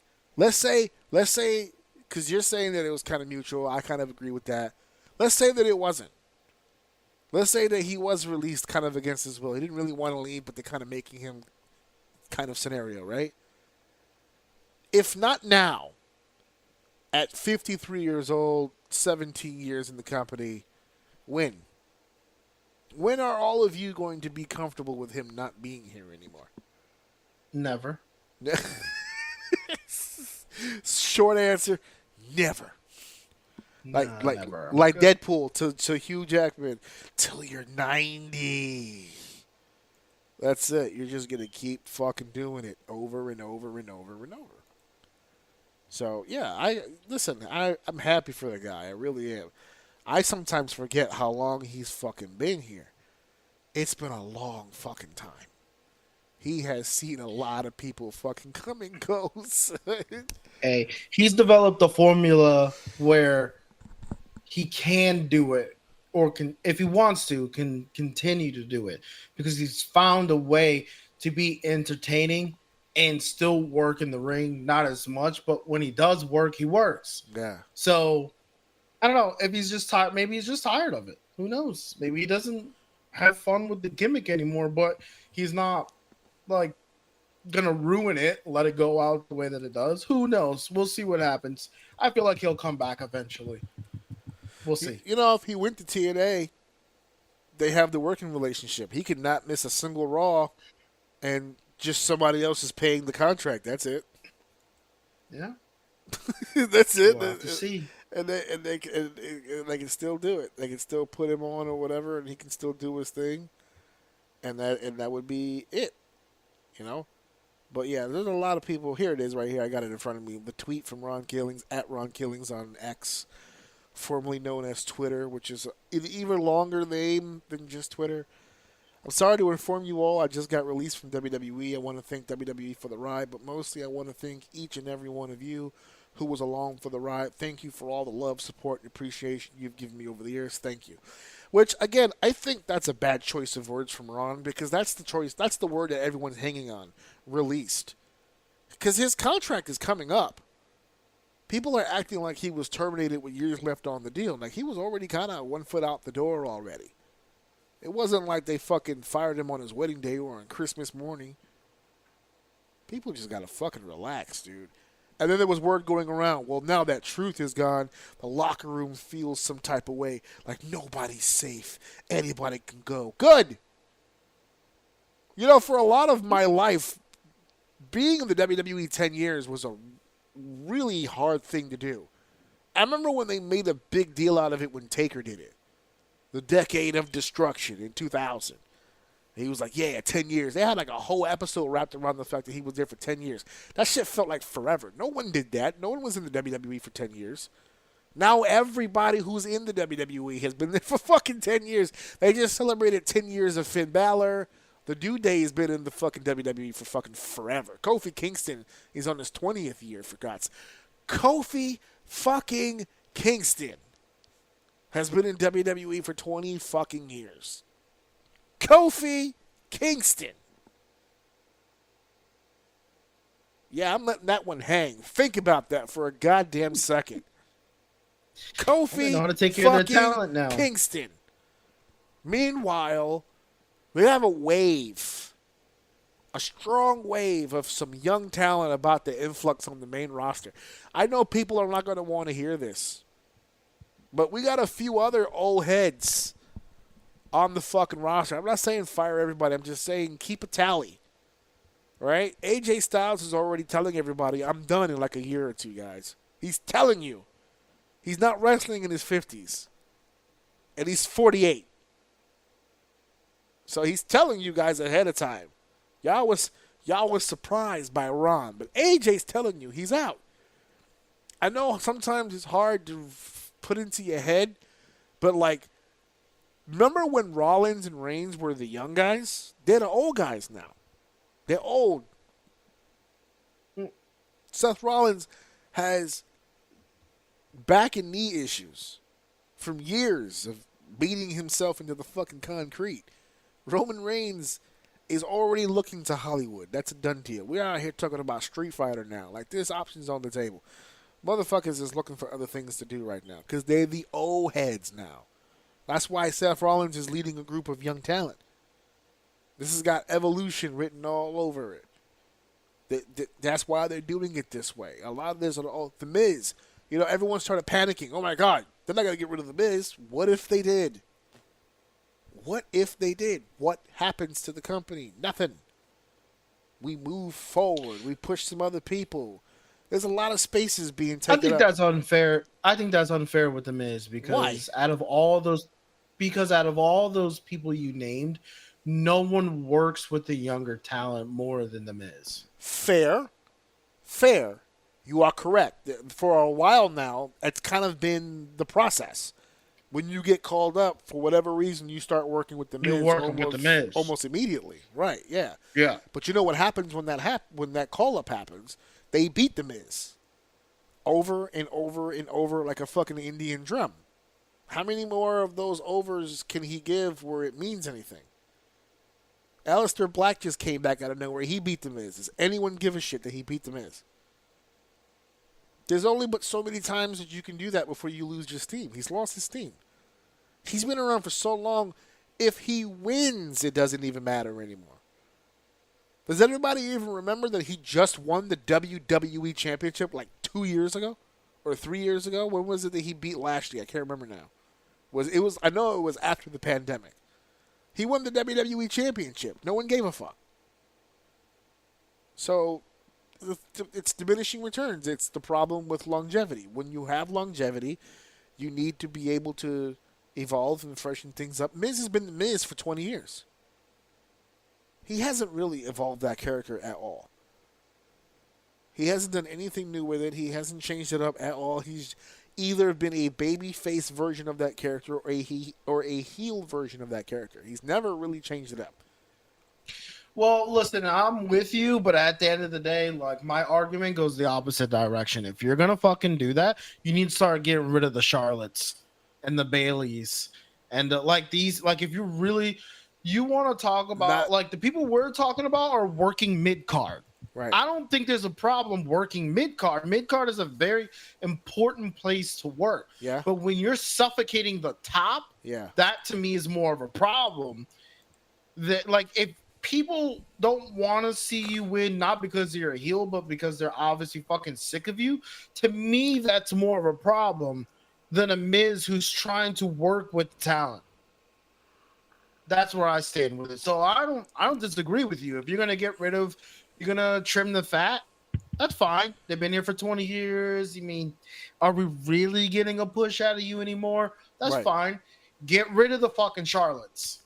There's no reason why the man is coming in after being away for a full fucking year and winning a belt or even being put in that position. Well, I don't think she's going to win the belt, which is a conversation for another day. I just mean general. Yeah, I know what you mean. Charlotte going into the Rumble, I shouldn't feel like Charlotte's going to win that Rumble. If you're going to tell me, hey, based on that logic, you need to get rid of Charlotte and Becky, I'm co-signing. I put Bayley in the Miz category because Bayley has been working with the younger talent in the ring and outside of the ring. She's trying to help the next generation, even including going to NXT herself and doing a few jobs to get them over and get more experience. So if you, all right, Bailey was a bad call. I will admit that Bailey is a bad call. But I understand the logic of what you're saying. And if Sasha Banks was still there, if you would have moved Mercedes back into I would have done the same thing. She's in there with the Charlotte and the Becky Lynches, and you know who else you can probably put in that category of someone who's been there for a very long time but worked so hard with the talent? Natalya. Natalya has found her spot. She's a coach. She gets on TV every now and again. They got rid of her off the screen a while ago. Right, but she's embraced that. So because she's embraced you kind of have no choice. I mean, you do have a choice. You can tell them to go fuck yourself and go live your life, but she loves the WWE. No. So that's what I'm saying. She likes to be abused. She likes to get smacked around. It's not the doorknob. It was his hand. Jesus Christ. So, yeah. No, there's a lot of situations. Listen, this is... I know people don't want to go through that experience of saying to themselves, I'm not that old. I graduated. Oh, shit. Yeah, exactly. It happens. It happens. We're getting older. It's time for a changing of the fucking guard. That's all that it is. That's all it really is. Everybody got upset because I don't think anybody who got upset over R-Truth really, truly, genuinely gives a shit about R-Truth. It made them feel old. Because there's not many few left. No, I'm not going to let you get that No. There's a lot of people who are feeling that. I didn't even think anything about fucking age. You didn't. Like, I didn't realize he was old. You didn't. That doesn't mean mention the rest of the... You mean you didn't realize he was old? You didn't know R-Truth was old until just now? I said I didn't realize. I wasn't thinking about it. Right, but others have. Sure, yes, he was old, but that's not what was coming in my... that's not what was popping up in my head. Right, you. There's other people in the world who are complaining about this who are using that exact example when they say, oh, they're trying to ruin my childhood. That's what that is. That sentence right there is... It reams with I hate getting older. Whenever you hear anyone ever say the phrase, they're ruining my childhood, that's a person who is deathly afraid of the idea that they're getting older and that the stuff that's coming out is no longer for them because they're not the up-and-coming person anymore. Now they're approaching over the hill. I have 42 fucking years old. Every year after this, it just goes more fucking downhill. These people, I've been watching wrestling my whole life. They're not making wrestling for me. I have to find my own sense of joy in what I'm watching because they're not gearing it to me. They don't give a fuck about me, 42. They gave a shit about me when I was 12 and when I was 18 and when I was 21, maybe a little bit when I was 30. But they don't want me. You know who they want? They want Alex. That's who they want. They want the new me. They don't want me. They want the new me. So he could put his fucking money into the WWE later on. Now, R-Truth, to his credit, has gotten over gangbusters with all generations. But we don't know who the next R-Truth is going to be until we remove R-Truth. Just like we don't know who the next Seth Rollins is going to be until we get the next Seth Rollins in here, or the next Roman Reigns, or the next any of these fucking guys. We don't know. Back in the old days, 80s and 90s, these motherfuckers would wrestle until they were 80 years old and everything broke on them. We're living in an age now where you shouldn't be in that position. The problem is that a lot of these athletes are serious athletes, and they don't want to get off the field. They want to play until it's over. I don't know how much longer I have to play on the field. I want to play the games. Now the organization is saying, no, time's up. Go live your life. They're protecting you from yourself. Go live your life. Go do what you're gonna do. We're gonna make some money on our own, do our own thing over here. NXT's we don't watch it. But I've seen enough to know that NXT right now is cooking. There's a lot of shit happening down there. There's a lot of fucking people. And then you throw in the TNA thing. Our boy Drastic, Mike Santana, getting wins on NXT. Like, shit's happening. You know what I'm saying? Like, there's something rumbling under the surface.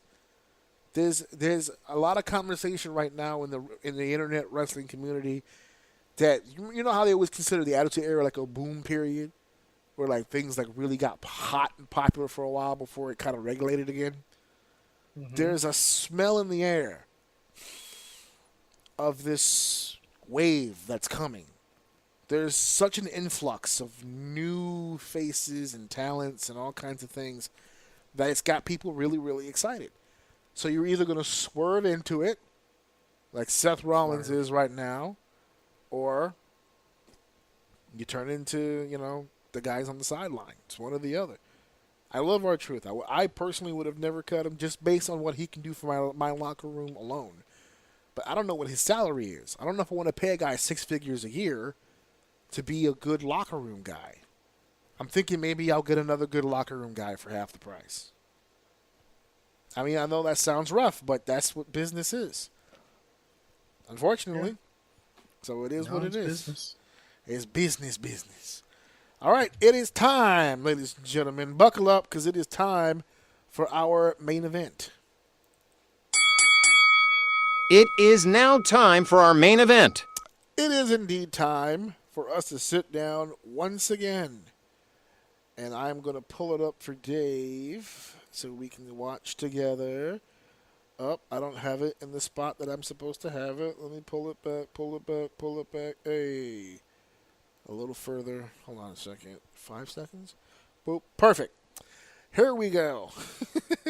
So this Saturday, as I mentioned before, WWE and AAA will be having their huge, successful night of wrestling. 3 p.m. AAA and NXT will have Worlds Collide on YouTube for free. The official WWE YouTube channel will be airing AAA and NXT live on YouTube. And WWE at 7 p.m. will be having their Money in the Bank event shortly after. Again, we did the Google Maps. It's literally right down the street. It's about a 10-minute walk down the fucking street, down to go see Money in the Bank. So if you're in the LA area and you're just hopping around doing nothing, that's a hell of a lineup for you. Now, a lot of questions about why AAA and NXT is on YouTube of all things and not double, representing on Peacock. For those of you wondering, that is a legal issue. They would rather just avoid any complications because remember, AAA does have sponsorship. It does have ties to their community, to their television, and Peacock only has a working agreement with WWE. So to avoid pissing off either side, they just met in the middle and just said, you know what, fuck it, YouTube for free.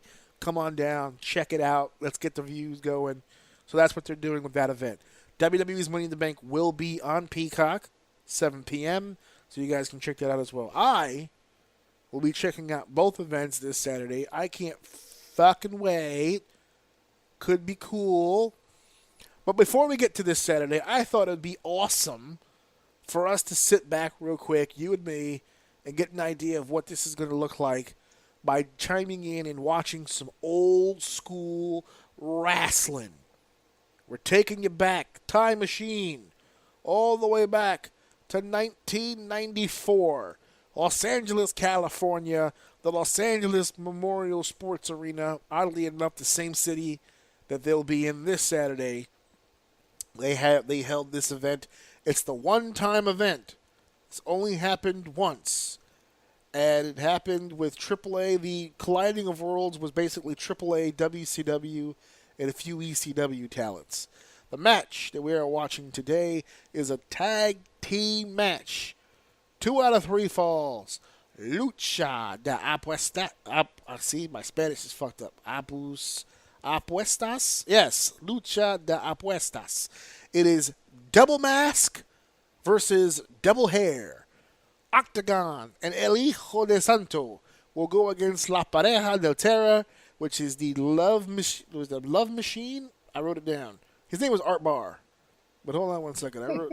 I wrote this down. His fucking name. His mama named him Art. I'm gonna call him Art.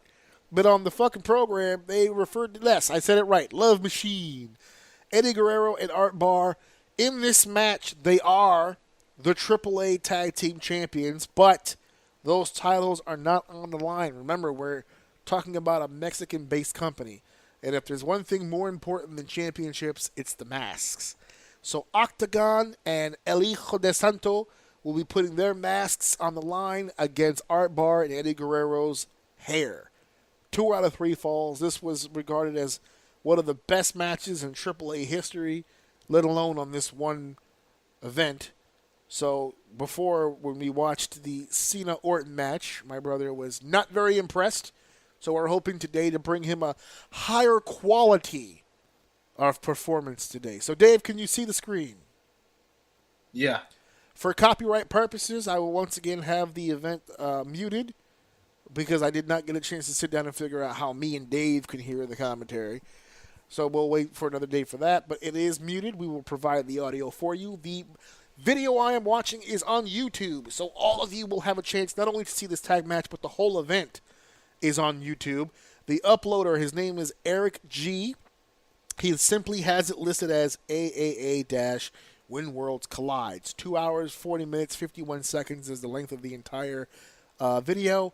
But we will begin our watch at 1 hour, 28 minutes, and 50 seconds. This is literally the beginning. It shows the graphic and everything. We're going to go through the entrances because I want to take an opportunity for Dave to see just the ambiance, just to see how everything looks. I think, if I'm not mistaken, this will be your first AAA match, correct? Probably, yeah. Probably. So here we go. All right, so I have my hand over the play button. We're going to click the button on 3. So it's going to go 1, 2, 3.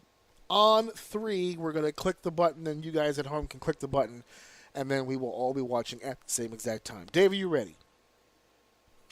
Let's go. All right, so hand over the play button, and I'm going to count it down. 1, 2, 3. Here we go. We are underway. Here's the title screen, mascara versus another word that changed. Here it is, mask versus hair. And there's Art Barr. Wow, he looked like Karrion Kross's daddy. I was going to say Karrion Kross. Look at the mullet on Eddy Guerrero right here. He is cussing up a storm. This is the original Eddy Guerrero, EDDY, before they added an EI to avoid copyright. Look at that fancy. Look at that type. Where are they for this? Oh, I said it already. We're in the Memorial Coliseum in Los Angeles. They're in Los Angeles, California. Okay. Rest in peace, Luis. I was gonna say the Mexican wrestler wearing American flag in Mexican wrestling is fucking crazy. Well, they do wear that gear in Mexico. Yeah, it's for heat. Their heels. That's what I'm saying. It's crazy. Especially the one who was born in Mexico is wearing. That's even more heat. Bro, tell me he don't look like Dominic, dude. Oh my God, yeah. He does. Tell me he don't look like Dominic. Look at Art Barr. He's talking that shit. That's right. We want your hair. He said, "Bring it on, baby." The AAA Tag Team titles, once again, not on the line in this matchup. It is double mask versus double hair. And when I was reviewing some of the information as it relates to this match, I found out some interesting facts about it, which I'll be throwing out throughout the course of the matchup. But they are the Tag Team Champions, and they're going against El Hijo de Santo. So there it is right there. In the silver, El Hijo de Santo and Octagon. I noticed both teams came out with hot women, and if you I know relative to 1994, I know that, but they came out with the Guerrero and Art came out with 2 white women, and these 2 came out with 2 Hispanic women. So baby faces are heels. They made the white women the heels, and they made the Latinas the technicals, the baby faces. That's another aspect, folks. Technicals and rudos. If you don't know. In Mexican tradition, technicals, the baby face, the good guys, and the rudos, the heels, the evil sons of bitches. In AAA, Luis Piccoli, who's in the corner of Eddy Guerrero and Art Barr, he was not known as Luis Piccoli. He was known as Madonna's boyfriend. That's a true fact. That was his actual gimmick name. He was Madonna's boyfriend, which is bold. It's a bold name to be using in a wrestling event. Santos and Octagon is being seconded there in the blue mask to Blue Panther, which is not a direct. My cousin did not rip his gimmick off from Blue Panther. I can confirm. Blue is a popular color. Anyone can wear it. Look at that handshake there. So this is a 2 out of 3 falls matchup. So it's 2-on-2, right? It looks like mad people about to wrestle. No. They each came out with someone who will be ringside with them, not in the match, and it'll be a 2-on-2 a traditional tag team match between these two teams. Which, by the way, again, Art and Eddie are the tag team champions of AAA. They're gonna get that heat, by the way. They won the tag titles by defeating Octagon and El Hijo de Santo. So while this is a rematch, it's not a rematch for the titles. They want something a little bit more. This matchup is a little bit more personal. I'll explain a little later on. Watch your head. Yeah, this match is a little bit personal between these two teams. El Santo, who is the father of El Hijo de Santo, used to be in a tag team called Atomic Pair. And his tag team partner was Eddy Guerrero, Eddie's father. So their two fathers used to be a tag team. And then their sons grew up, became wrestlers, and they became a tag team.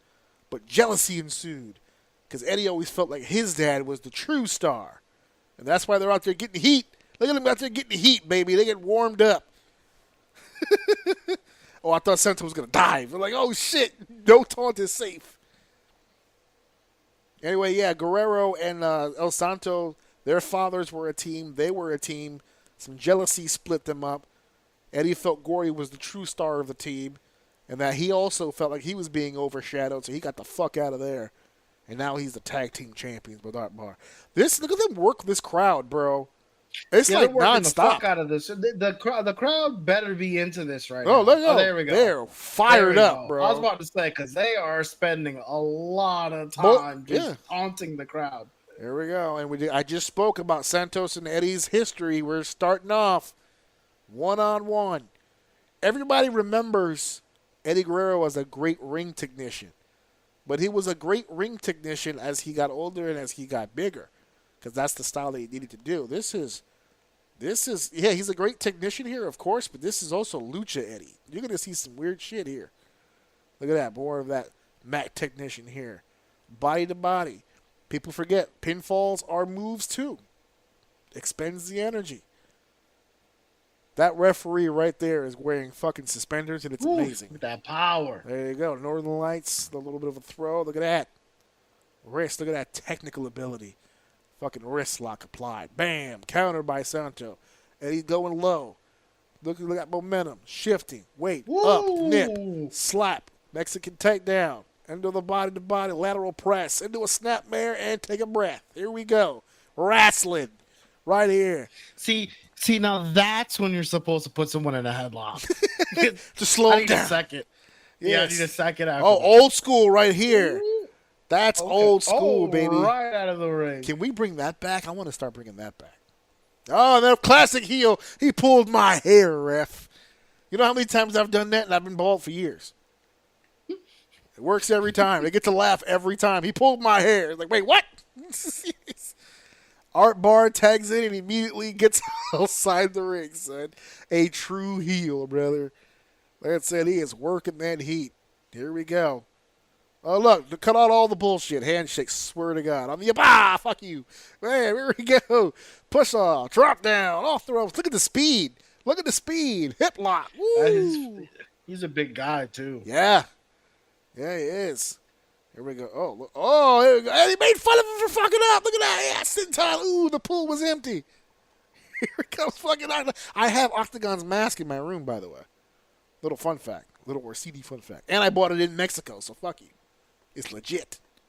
Oh, look at that. Now, for the record, folks, what you're seeing here is a completely 100% legal. In Mexico, in lucha tag matches, well, we call them lucha tag matches because they're all lucha, so they're all tag matches in lucha. You don't necessarily need a tag to be legal. It's like a tornado match almost. Almost. The referee has the discretion. But in case of a situation, look at that. Oh, my God. He did not go over. He's dead. That's the first fall? Oh, no. Is it? Did he get up? I can't hear it. Yeah, no, I think that died. was it. Yeah, he's he dead. Him while he was dead. He's dead. Yeah. He beat him right there. That was Eddie's fault. He didn't get nearly as much air as he was supposed to. And now here we are. Superplex. How about that? Oh, a little power and glory. How about that? A splash. What's this guy jumping Bam. right now? What's his name? Art Barr. Yeah, I like him. Oh, that's dude. the first fall Wait, right what? there. That's the first fall. That's the first fall. I'm a little confused. I didn't see Santo kick out. Yeah, But that's got to be the first fall because we still got plenty of match left. But if you notice, our bar beat him with that frog splash. That was a tag team thing for the two of them. And now we got the exercise. Yeah, in these 2 out of 3 falls matches, they're gonna get. I think it was a minute. I can't remember. They get a cool down moment in between falls. Which, to be honest with you, God. I always hate it because I just if you've got momentum going and your blood's going up, the last thing you want to do in the middle of a match is take a break. You're already sitting in the corner, waiting for your opportunity to get in the ring. You got to keep your heart rate up. And Eddie is still working. Look, what's with the he's swimming in it. He's swimming in it, baby. they are either on drugs or they're having Jesus. a lot of fun. They're having a lot of fun. I'm not going to say these motherfuckers are on drugs. But you remember in the SmackDown games, the more taunts, the more specials, baby. They're building up for something huge and spectacular to happen. Someone's going to get a signature move. Look at him. Talk your shit, Art. Let him know what's up. He's swimming in it. I like that guy. That guy's good. Art Barr. Has he only wrestled here? No. He's wrestled all around the world. He's wrestled in the United States. He's been all over the place. If I had an opportunity while this match is going on, I'll see if I can pull up something and give you more specifics. But, yeah, Art Barr was that dude, bro. Art Barr was that guy. If anybody's watching this right now to do the watch-along and this is your first time seeing Art Barr, like if you came here... That's my first time with him, dude. I like his energy. Yeah, if you were, whatchamacallit, if you came here for the Eddy Guerrero and you're getting a chance to see... Yeah, I'm looking at it right now. Pacific Northwest, 87 to 90. He was in WCW in 90. He did a lot of Mexico here, different companies. He was in New Japan. Unfortunately, he passed away in November of 90. Oh, he died later this year. So, so this event took place. I don't mean to get away from the match for just a second, but I am curious. This match took place November. Holy shit! This match took place November 6th, 1994, and he died November 23rd, 1994. So this might be one of his last matches ever. He died. Oh my God, he died after this. He died after this. Yeah, not directly. It was like 2 or 3 weeks. Yeah. I mean, I get it. It says here he died of heart failure. So there you go. Eddy Guerrero apparently put in his book that the family feels that wasn't a real reason. Wait a minute. So does that mean he passed while they were still holding the belt? Great question. I'll also look that up while we continue watching this great match. What a drop kick, dude! From Art Barr. This dude is amazing. Yeah, this dude's good. He's that guy, bro. I'm telling you. He's so big, dude. He's got to be like what, 6'3"? Yeah, look at the athleticism. 6'1" at least. He's athletic as fuck, dude. He's picking him up here. Guerrero, remember, this is double mask, double hair. So at the end of this match, either two masks, look at that classic Eddie. Bam. Either two masks are coming off or some hair is going to look at El Hijo. They're kick him right in the ass. Traditional arm whip. Look at that. Bam. Not a pretty backdrop, just a really fucking effective one. Look at that. So there we go. I was wondering where the face momentum's gonna come from. There we go. Now they were getting their ass beat this whole time. Bam! Look at that stiff ass elbow. That's a sick ass elbow. Ooh, dude. Talking about a big man moving. There's that hurricanrana from El Hijo de Santo. Oh! Little stumble. Oh, we all take a powder, baby. Oh, boom. Oh, funny story. While we're out here in the middle of the goddamn floor, and let me update you really quick. This story gets even sadder because I'm looking at the wiki page here. It appears the AAA tag team titles were created at the very beginning of the feud that I just told you about. So apparently, El Hijo del Santo and Octagon had won the tag titles in November of '93. There's a sunset flip from Santo to they were the first champions, and then Art Barr and Eddy Guerrero beat them for the tag title. So this feud right here is the beginning of the tag team title thing. And to your question, yes, they were vacated specifically because Art died. Jeez. They were the tag team champions when he passed, yes. That's crazy. And there was a pinfall there by Eddy Guerrero to Santo. Very, very close. Art Barr, who's he talking to now? Is he talking to Panther? Or is he talking to the audience? They are working this crowd to death. You love to fucking see it. You know, it's funny because if anyone did this now, it would be seen as overkill. Like if they like this is normal. Like if you watch the other matches, you're seeing a lot of this with the working of the crowd. Yeah. But today, if you did this shit would seem like too much. Double clothesline.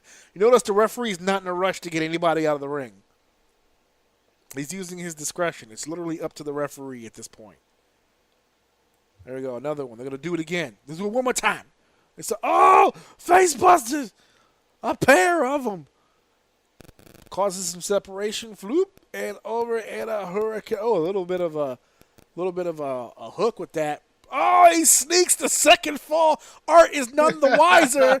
Oh, he thinks he won, dude. Oh, look at that submission right there. Wait, what? Wait, did he get it? Was that back-to-back falls? Hold on. Sorry, we're gonna have to do a rewind here. Oh, rewind that. No, I can't. We're doing a live thing. I can't rewind it. They're gonna probably do a replay. So so I'll describe what's happening here. So yeah, that was the second fall. They went back to back. So Octagon pulled when Art did the push up. Sick finish. It is. When Art did the push up on Octagon, it turned it into a hurricanrana onto Eddy, and Art didn't know that Eddy was the one being pinned. So when Art turned around and saw Eddy was pinned, he lunged into a move by Octagon that put him in an octopus stretch, and it tapped him. So he beat both members of the team, essentially. He beat both guys in a matter of literal minutes. That finish is so good because you were literally just pointing out how over the top they were being with work in the crowd. Yeah, watch right here. Here's a replay. Oh, here we go. Here we go, watch. So he does an overhead right here. Here's the lift, right? But he's not paying attention. See, that cocky, arrogant whole deal. Hooks the leg. 3. But look, Octagon never took his eye off the ball. Bam. Here he goes, a Russian leg sweep or his variation of it, and he turned it into a goddamn octopus stretch right there, and he gives up right then. And that's when Eddy knew, oh no, my mullet is going bye-bye. Dude, that's crazy. That is insane how hard they were working the crowd so pissed. And he I don't want to say deflate because he did the opposite. He turned the whole match around in 2 seconds. Yeah, you know what's funny? And I'm sure that crowd exploded. Yeah, because this is an old school crowd. They really want the baby faces to win. And for the most part, the heels dominated this match. They were dominating. Yeah. This was easy. It was an easy match for them. Yeah, they took a lot of bumps, but at the same time, they built up the sympathy. They had the crowd behind them. And then a shock finish. That shit is nuts. Or am I bugging? Are we still going? Or am I bugging? Yeah, it looks like I'm bugging.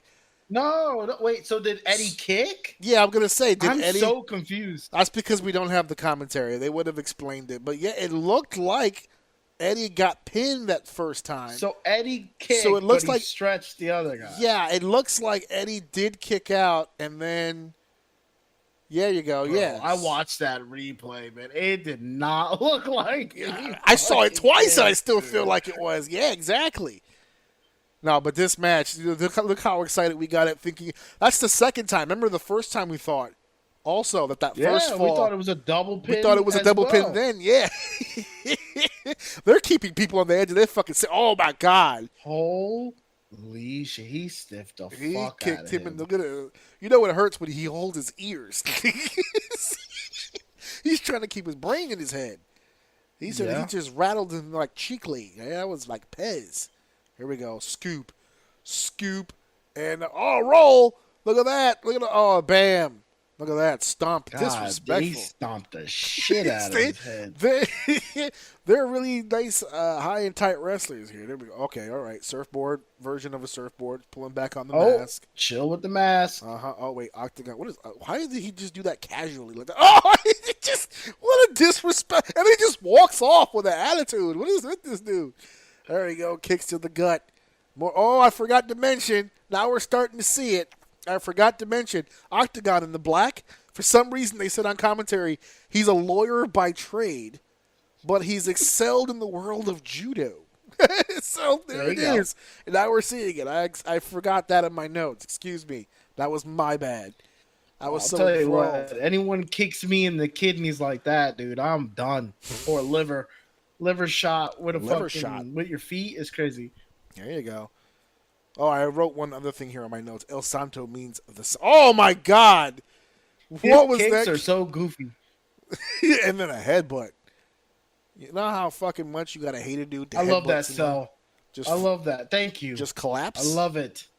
No, where he fucking headbutted him and he staggered. The eye gouge, baby. No, they're disrespecting the fuck. Like they have no urgency when they come in to break. Gory special. He's going for the gory special. His father's old move. There it is. And the Octagon's not going for it. He won't let that leg up there. Here goes El Hijo de Santo. Oh, with the Kawada kicks. Oh, and then the fucking kicking each other, dude. They don't like each other when they're wrestling like it. That's all we need to see and or hear. Uh-oh. Eddie with the punch to the gut. Down goes El Santo. Down goes El Santo. Scoop and a slam by Eddy Guerrero. Uh-oh. He's looking for the no sell. No sell. Oh, my God. Oh, that could have been really bad, bro. Yo, my toes curled just now when I saw that. I was like, oh, that's disrespectful little elbow to the back of the head. This guy's going to have trauma. Oh, and the powder out. You know he's hurt. Take a breath, big man. Here comes Octagon. Uh-oh. Uh-oh. El double. They're going to fly. Oh. Eddie got snatched. I saw it. Yeah. God bless that cameraman. That cameraman deserves a raise. Yeah, he didn't show it. That was perfect. He didn't show it, but the way Eddie bounced off the rope, he hit it at a different time. I knew that wasn't going to end well. Art took the rope hard. God. Yeah, Art took the rope hard, and it shortened it up. He didn't get a real good bounce on it. So he just tried to dive straight up. He didn't have the momentum to do it. Here goes a suplex now. Guerrero with Santos on the corner. Art taking a breath. You know who didn't miss? Art. That boy flew. Nope. Oh, front bump. Yes! A bulldog. That's how you sell a bulldog, by getting up and punching them in the face. That's how you sell a bulldog. You say, no, I refused. Oh, with a kick to the gut. Mullet. Oh, you bugging. The sunset flip on the floor, son. Yo, you out of your mind. He's an animal. There goes Octagon. Oh, that's how you avoid a drop kick. Tombstone. Boom, spinning version. Just incredible version. Hook of the. Oh, no, he's teabagging him. What's happening here now? Is that two? I'm so confused. No, that dude did not move. Oh, shit. Wait a minute. I think I'm starting to put it together here. Hold on a second. What's happening here? Okay, so now Art's going to. Is this like best of 10? Oh, this is supposed to be 2 out of 3. All right. This shit is 8 out of 6. Yeah, I don't know what the fuck you every time somebody loses, they go, nah, fuck that, run it back. They each got 5 lives. This is like the basketball game that never ends. Oh, that's what's up. That's a tag team finish. I've seen that finish before by somebody, but I would like to think maybe it was originated here. I've seen somebody else use that. Here we go. He's going upstairs to the high rent district. Here we go. And a soup up. There it is. I wonder if it's best out of 3 for each person. Like you got to pin each person twice. Oh, that might be it. And bam. There goes that power and glory combination again. He's going to get some air. Ooh, yeah, he's feeling froggy. 2. And is Octagon hurt? We're doing the injury angle. Hold on a second. We're doing the injury angle. Oh, God damn it. I clicked something off when I wasn't supposed to. They got him on the stretcher, dude. They're stretching him out. Stretchering him out. Somebody should have put that shit on wheels. They're carrying it like out of the jungle or some shit. They go, miscommunication. There goes Santos. What a drop kick. It's going up to the top. Oh, big arm drag.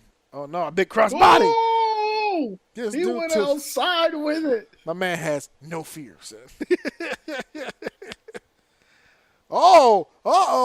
Panther getting involved. Pile driver. And the crowd goes bananas. Spicoli's losing it. Madonna's boyfriend is like a Blue Panther is hyped for himself. Oh, yeah, I did that. Dude, he's gassed, dude. That was fire. He's feeling it. The crowd's like all over it right now. Shit is hot. Come on. Move your ass. Eddie did not move. Yeah, he took a pile driver. Back in those days, pile drivers meant something. And that's it. He's done. He's out. So technically, if the theory is correct, it's down to Eddie and this guy. Oh, shit. Yeah, you might be right. Because everyone has been pinned once at least, and he tapped and just got Wasn't pinned. Eddie the one who was just pinned? I missed that one. Eddie got pinned, that one that we were like, what's going on? Yeah. And then he tapped him. So now he just got pinned. So that would be 2 falls for him if... Oh! He tried to... How about that? He tried to sneak it. He tried to sneak it in. Oh, boom. Ooh. Power bomb. Nope. Oh, I'm reading up on the match right now. Apparently, the swimming motion that we kept seeing was the heels making fun of the people who swam over the Rio Grande to come into LA to watch the show. That's crazy disrespectful. Hell yeah. Another one. Oh, a super. Oh, belly to belly? Oh, from the top. That's it. No, that's not it. Damn, dude, I feel like I'm watching a video game right now. That dude is dead. I got the rules now. Under the rules, that was not the end of the first fall, as both wrestlers on a team had to be pinned or forced to submit to end the fall. Oh, so even if you pinned one person, in order to get one fall, you have to pin the other as well. You have to pin Eddie, then Art, then that's a fall. You have to pin both of them. That's how that works. Okay, so then that means these two Art's need to be pinned to win. But they're both. No, but Eddie's been pinned twice, right? Technically. No, Eddie was pinned once. The Art tapped, and then he got pinned. That last So pin, it should be these two. These two are the last ones. But does that mean that the other two are out, or they just need one of these two need to get pinned? Well, right now, Santos is going dolo right now. It's a handicap match because Octagon is in the hospital, son. Oh. There it is. Now he's got him. He did it all. That's really cool rules for a match. Yeah, I'm actually very curious to learn more about this. I'm gonna. That was fucking awesome. That was a dope match. So it's over. The referee's raising their hand. You know what that means? It's time to get the shears out. That's it. Say, but look at Art can't believe it. No, not my manly man. Look, they left. They finally get some wheels. Yeah. They're like, yo. Almost went right past them. Put him on this. This your Uber? Is this your Uber? Yeah, put him on this. Can we bring back those jackets, bro? Oh man, nah, too much. Those are like the old baseball jackets. Yeah, man, those things were fucking. You had one of those for the Mets. I did. I want another one. A bigger size, though. I'm a bigger man now. I forgot what those were called. Varsity jackets? I don't even remember. Letterman jackets? Something like that. No, Oh. but those are the ones with like the leather sleeves, though. Nah, you want the like windbreaker style. I want the original. Yeah, hell yeah. Oh, they showing him Yeah. all the way out. They taking his ass Full injury ankle right to here. Bellevue. Bellevue, they in Los Angeles. That's a long trip, bro. Cross country. We've got the money. Take him to the best. Make sure Take he's him to good. the best. Take him to the best. We can afford Just it. hope he doesn't die before you find parking. So, yeah. Jesus. Oh, man. Can they helicopter him straight to the hospital? I don't even know if Bellevue has a helipad. Here we go, right here. They're taking him in. He is in full gear, by the way. They have not attempted to disrobe him at all. They're trying to watch his hands. He doesn't even know he's a winner. He won. Someone tell him Santos is all right. He won the match. All right, here we go now. Now it's getting real. Now it is getting real. Here we go. Santos is like, yeah. Uh-oh. Eddie's like, fuck out of here. What you want me to do? I don't want to do nothing. They're like, oh, no. He got the Mexican flag out. Santos is just eating it up, baby. What a goddamn match they just had. And now Art's pissed. Look, he's got that flag again. It's a good thing Panther's out there. Otherwise, he'd really be by himself. Man, he's getting all the baby face. That's not even the main event. Look at that. Yeah, we know he's the winner. You gonna do it or what? Are they like supposed to be cutting their hair like in the ring? Yeah. The thing is though, is that they're looking at each other like, are they gonna cut? They're gonna cut each other's hair. Oh. He doesn't want to, but look. Scissor? Well, they gotta start. He doesn't want to do it. No, Eddie, please, come on, do it. Just fucking do it already. Come on, man. About honor, dude. It's about honor. Not the mullet, bro. Come on. Don't put it in front of me where I can see it, bro. Come on. Throw it somewhere. Throw it over the top row, man. Oh, look. He looks like fucking 2005 Eddie now. I was going to say, and then Latino, he was born. Latino, he was born. Viva la Hear the music raza. hit. Yep, that's it, dude. Look at that. This is the birth. Oh, no. Now that I'm looking at it in that weird puffy stage, he's looking more super crazy than anything else right now. Super Crazy was the first Mexican I've seen with like an afro. It was weird. He had a weird kink to his shit. But here we go. Yeah. All right, man. Stop shaping him up, dude. We get the point. You can hit the barber later, dude. Yeah, All right, now he's hitting the top. Because he's trying to even it out. He's not trying to make his bro look weird leaving this building, son. Bro, listen. You need to put that hair down. That shit's nasty, dude. Oh man, look, this is embarrassing. Look at the human. He's butchering his shit, dude. Wait a minute. Art said, no, I'm not doing it. You're not cutting my hair, bitch. Come on, just get it over with. Come on, let's go. Cut it. Dick on forehead, huh? Yeah, word. God, I do my best work with my balls on. Oh my God, what is happening? And he's not happy about it. Stand up. Why is your mouth open in front of his shit? He's ashamed. Damn, he's like, yo, you butchered you gave me patches in my shit. I'm about to fuck your hair up, dude. What was the ideology behind having the heels cut it themselves, though? Like, I don't know. That's weird. That's It's honor, dude. You gotta do it. I'm not cutting it. Don't touch me.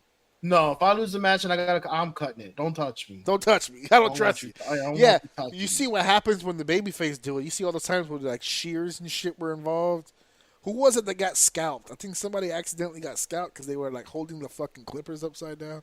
Shit happens. Oh my God. They didn't even have not wireless. What the fuck am I saying? Yeah, battery powered fucking. Wireless. Like, you know what I'm saying? Like battery powered clippers. Bluetooth Yeah, clippers? Bluetooth. My fucking clippers got an aux cord. Fuck you, son.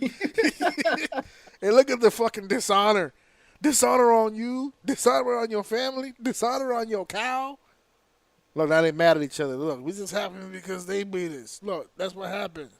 They beat us in this bullshit. No wonder why this match was rated so good. This was a good match. They had a dope tag match. Look at them. They mad at each other. Does he have a bald spot? He cut too deep. That's got to be itchy. You sweating up a storm. Got the hair all over you like that. Got to be feeling like some shit right there. Jesus Christ. And they're arguing back.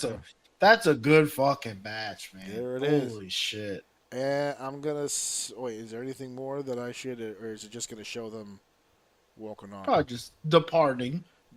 All right. Well, we're running late on this episode anyway, so we're stopping it here.